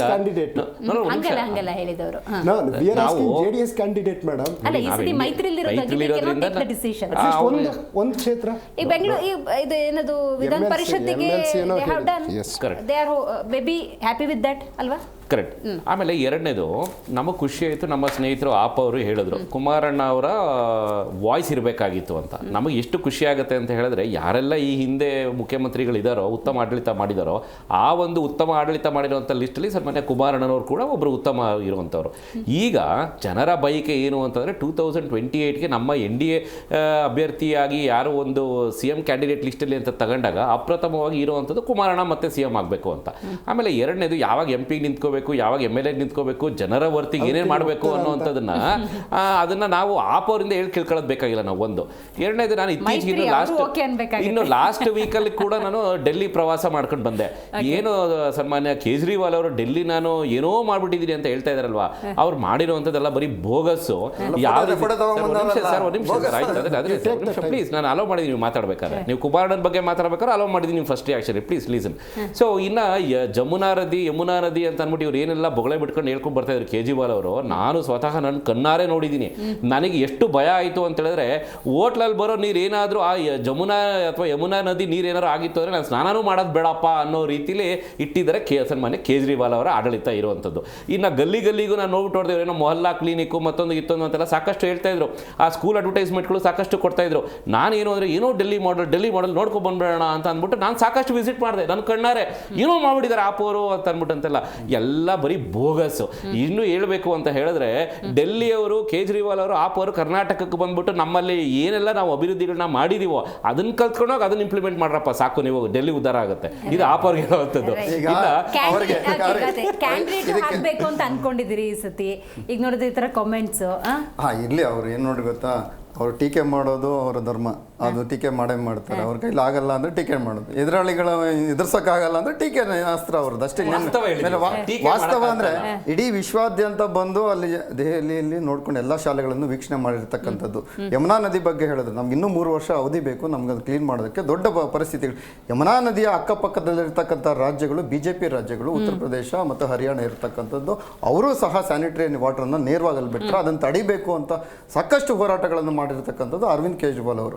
ಆದರೂ ಸಾಕಷ್ಟು ಕೆಲಸಗಳನ್ನು ಮಾಡಿ ಸಹ ಅವರನ್ನು ಜೈಲಿಗೆ ಕಳಿಸಿ ಅವರನ್ನು ಇಡಿನಲ್ಲಿ ಸಿಕ್ಕಿಸಿ ಮತ್ತು 4-5 ಮಂತ್ರಿಗಳನ್ನು ಜೈಲಿನಲ್ಲಿ ಕೂರಿಸಿ ಆದರೂ ಸಹ ನಾವು ಎಲೆಕ್ಷನ್ ಮಾಡಿದ್ದೀವಿ ಅಂದರೆ ಅದು ಒಂದು ಸಾಹಸವೇ ಸರಿ. ಯಾವುದು ಪಕ್ಷಗಳು ಇಷ್ಟೇನಾದರೂ ಒಬ್ಬ ಸೂರಜ್ ಪ್ರಜ್ವಲ್ ರೇವಣ್ಣ ಜೈಲಿನಲ್ಲಿ ಇರೋದಕ್ಕೇನೆ ತಡಪಾಡ ಎಲ್ಲರೂ JDS ಹೊರಟೋಯ್ತು ಅನ್ನೋ ರೀತಿಯಲ್ಲಿ ಕರ್ನಾಟಕದಲ್ಲಿ ಮಾತುಗಳು ಇರ್ತಾ ಇದೆ. ಅಂಥದ್ದಲ್ಲಿ ನಮ್ಮ ನಿಷ್ಠಾವಂತ ಪ್ರಾಮಾಣಿಕ ವ್ಯಕ್ತಿಗಳು ಜೈಲಿನಲ್ಲಿ ಕೂತ್ಕೊಂಡಿರ್ತಕ್ಕಂಥ ಈ ಎಲೆಕ್ಷನ್ ಸಮಯದಲ್ಲಿ ಕೂತ್ಕೊಂಡು ಸಹ ನಾವು ಎಲೆಕ್ಷನ್ ಮಾಡಿದ್ದೀವಿ, ಸೋತಿದ್ದೀವಿ ನಿಜ. ಅದಕ್ಕೆ ಯಾಕೆ ಸೋತಿದ್ದೀವಿ ಎಲ್ಲರೂ ಜನರು ಗೊತ್ತಾಗ್ತಾ ಇದೆ. ಇವತ್ತು ಈ ಪತ್ರಿಕೆಗಳಲ್ಲಿ ನೀವು ನೋಡ್ಬೋದು, ಎಲ್ಲರೂ ವಿಶ್ಲೇಷಣೆಗಳನ್ನು ನೋಡ್ಬೋದು, ಒಬ್ಬ ನಾಯಕನನ್ನ ಅಸ್ತಿತ್ವವನ್ನೇ ಹಾಳು ಮಾಡಿದೆ ಬಿಜೆಪಿ ಅಂತ ಎಲ್ಲ ರೀತಿಯಲ್ಲಿ ಇಡಿ ಮತ್ತೆ CBI ಕೋರ್ಟ್ ಸಹ ಚಿಮಾರಿ ಆಗಿರ್ತಕ್ಕಂಥ ನೋಡಿದ್ದೀವಿ. ಈಗ ಹೇಳಿದ್ರು ಎಲ್ಲ ಬೋಗಸ್ ಅಂತ ಬೋಗಸ್. ಕರ್ನಾಟಕದ ಬಗ್ಗೆ ನಾನು ಹೇಳ್ತೀನಿ, ಕುಮಾರಸ್ವಾಮಿಗಳು ಇದು ಮಾಡಿದ್ರು, ಲೋನ್ ಮಾಫಿ ಮಾಡಿದ್ರು. ನಮ್ಮದು ಲೋನ್ ಇತ್ತು, ಎಲ್ಲಿ SBI ನಲ್ಲಿ ನಂದು ಲೋನ್, ನಮ್ಮ ತಾಯಿಯವ್ರ ಲೋನ್ ಇತ್ತು. ನಮ್ಮ ತಾಯಿಯವ್ರ ಲೋನ್ ಇದು ಮಾಡಿಲ್ಲ. ರಾಷ್ಟ್ರೀಯ ಬ್ಯಾಂಕ್ಗಳಲ್ಲಿ ಲೋನ್ ಮಾಫಿ ಮಾಡಲಿಲ್ಲ, ಕೇವಲ ಕೋಪರೇಟಿವ್ ಬ್ಯಾಂಕ್ ಮಾತ್ರ ಮಾಡಿದ್ರು. ಆದ್ರೆ ಇವ್ರು ಬಂದಿದ್ದು ಹೇಳಿಕೆ ಕೊಟ್ಟು ಬಂದಿದ್ದೇನೋ, ನಾನು ಎಲ್ಲಾ ಲೋನ್ಗಳನ್ನ 50,000 ಒಳಗಡೆ ಇರ್ತಕ್ಕಂಥ ಎಲ್ಲಾ ಲೋನ್ಗಳನ್ನು ಮಾಫಿ ಮಾಡ್ತೀವಿ ಅಂತ. ನಾವು 40,000 ಲೋನ್ ತಗೊಂಡಿದ್ವಿ, 20,000 ಲೋನ್ ಕಟ್ಟಿದ್ವಿ, 22,000 ರೂಪಾಯಿ ಇಂಟ್ರೆಸ್ಟ್. ಹೌದು, ಸಣ್ಣ ನಾನು ಹೇಳ್ತಾ ಇರೋದು, ನನ್ನ ತಾಯಿದೆ ಹೇಳ್ತಾ ಇದ್ದೀನಿ, ನಾನು ಬೇರೆದು ಹೇಳ್ತಾ ಇಲ್ಲ. ಬೇಕಾದ್ರೆ ಪಾಣಿ ಸಮೇತ ಕೊಡ್ತೀನಿ, ಲಿಸ್ಟ್ ಕೊಟ್ರೆ ರಿಷಿಕ್ ಅವರಿಗೆ ಡೀಟೇಲ್ ಕೊಡ್ತೀನಿ. SBM ಇತ್ತು ಮುಂಚೆ, SBM ಅಲ್ಲಿ ಕೊಟ್ಟಿರ್ತಕ್ಕಂಥ ಹಣ ಕಟ್ಟಿರ್ತಕ್ಕಂಥದ್ದು ನಾವು ನೋಡಿದ್ದೀವಿ. ಇಂಥ ಇವರು ಬೋಗಸ್ ಅಂತ ನಾವು ಹೇಳ್ಬೋದು. ಆದ್ರೂ ಕೆಲವು ಕೆಲಸಗಳನ್ನು, ಉತ್ತಮ ಕೆಲಸಗಳನ್ನು ಮಾಡಿದ್ದಾರೆ, ಅದಕ್ಕೆ ಶ್ಲಾಘಿಸಬೇಕು. ಎಲ್ಲ ಬರೀ ಎಲ್ಲ ಯಾವುದು ತಪ್ಪಿದೆಯೋ ಅದನ್ನ ಇದು ಮಾಡಬಹುದು.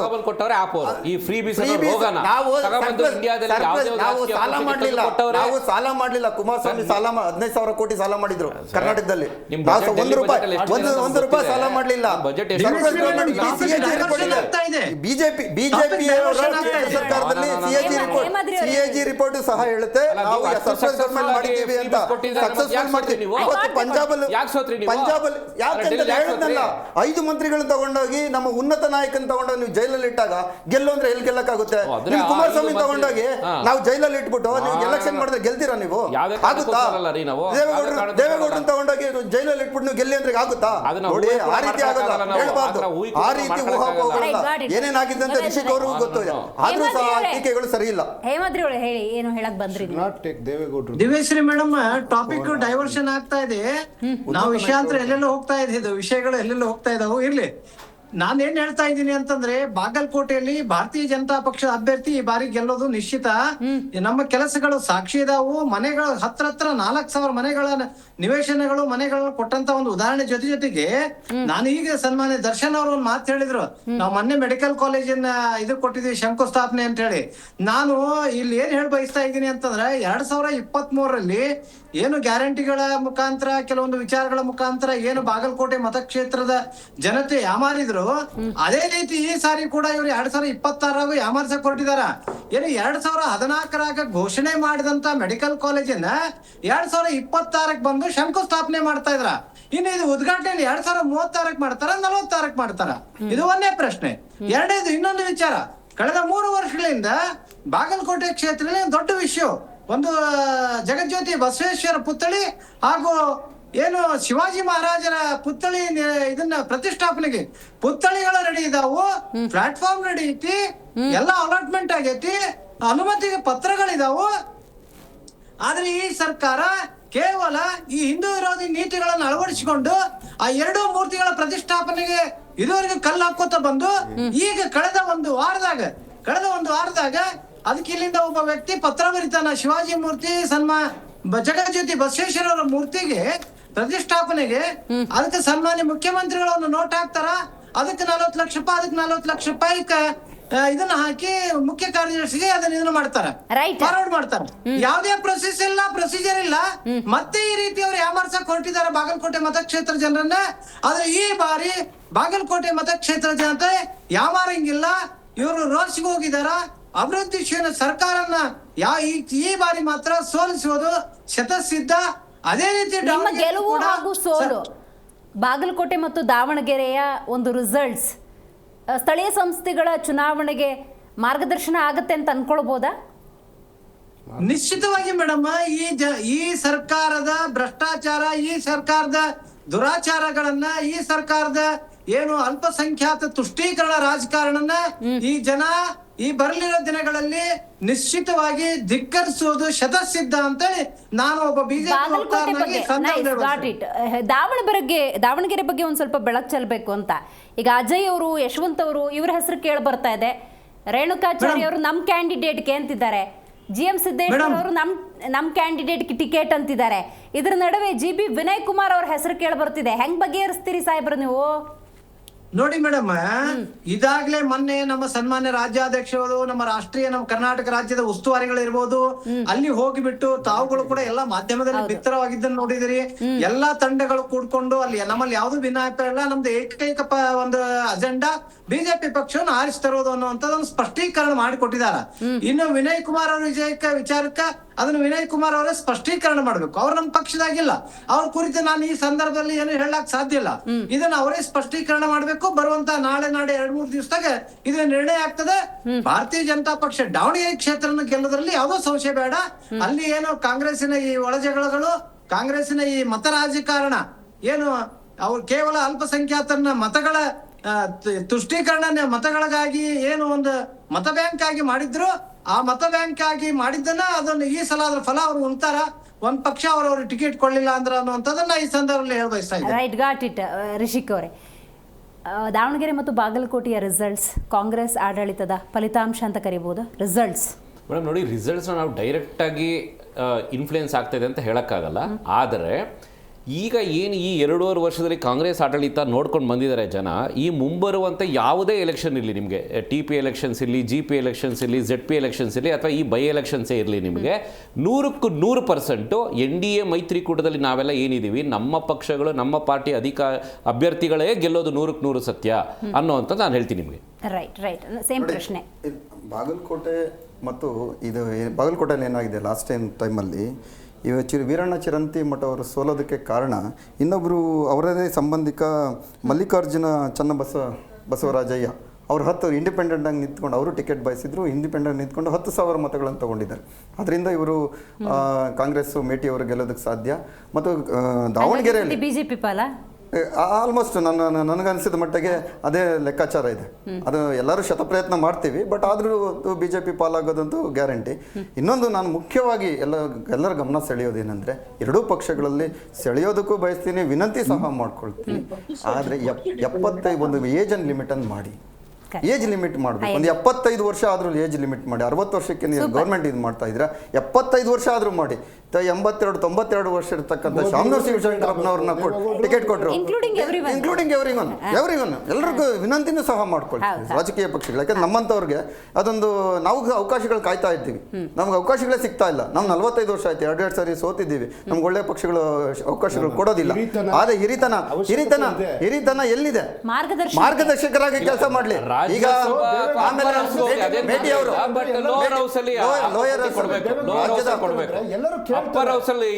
ಈಗ ಬಾಗಲಕೋಟೆನಲ್ಲೂ ಮೇಟಿಯವರು ಸಹ ಮೇಟಿಯವರಿಗೂ ಸಹ ವಯಸ್ಸಾಗಿತ್ತು, 75 ಮೀರಿದಂತಾಗಿತ್ತು. ಅವ್ರಿಗೂ ಸಹ ಟಿಕೆಟ್ಗಳನ್ನು ಕೊಟ್ಟದಾಗ ಇಂತಹ ಒಂದು ಪ್ರಸಂಗಗಳು ಸಹ ಆಗುತ್ತೆ. ಕೊನೆ ಚುನಾವಣೆ ಸಿದ್ದರಾಮಯ್ಯನವರು 2013ರಲ್ಲಿ ನಾನು ಸಂದರ್ಶನಗಳಲ್ಲಿ 2013 ಮುಂದೆ ಸಂದರ್ಶನದಲ್ಲಿ ನೋಡಿದ್ದೆ. ನಾನು 65 ವರ್ಷ ಆಗಿದೆ, ನಾನು ಈ ಸರಿ ನಾನು ಗೆದ್ದಾಗ CM ಆಗ್ತೀನಿ, CM ಆಗಿ 70 ವರ್ಷ ಆಗುತ್ತೆ, ನಾನು ಇದೇ ಕೊನೆ ಚುನಾವಣೆ ಅಂತ ಹೇಳಿದ್ರು. ನಂತರ 2 ಚುನಾವಣೆಗಳು ಮಾಡಿದ್ದಾರೆ. ಎಲ್ಲರೂ ಸಹ 75 ವರ್ಷಕ್ಕೆ ಬ್ಲಾಕ್ ಮಾಡಿ ಚುನಾವಣೆ ಟಿಕೆಟ್ ಕೊಡಬಾರ್ದು. ಎಲೆಕ್ಷನ್ಸ್ ಸೋತ್ರೆ ಅವ್ರ ಸ್ಟೇಟ್ಮೆಂಟ್ ಏನಿರುತ್ತೆ ನೀವು ಗಮನಿಸಿ ನೋಡಿ. JDS ನವರಲ್ಲಿ ನಿಲ್ತಾನೆ ಇಲ್ಲ, ಅವರಿಗೆ ಅನಿವಾರ್ಯತೆನೇ ಇಲ್ಲ.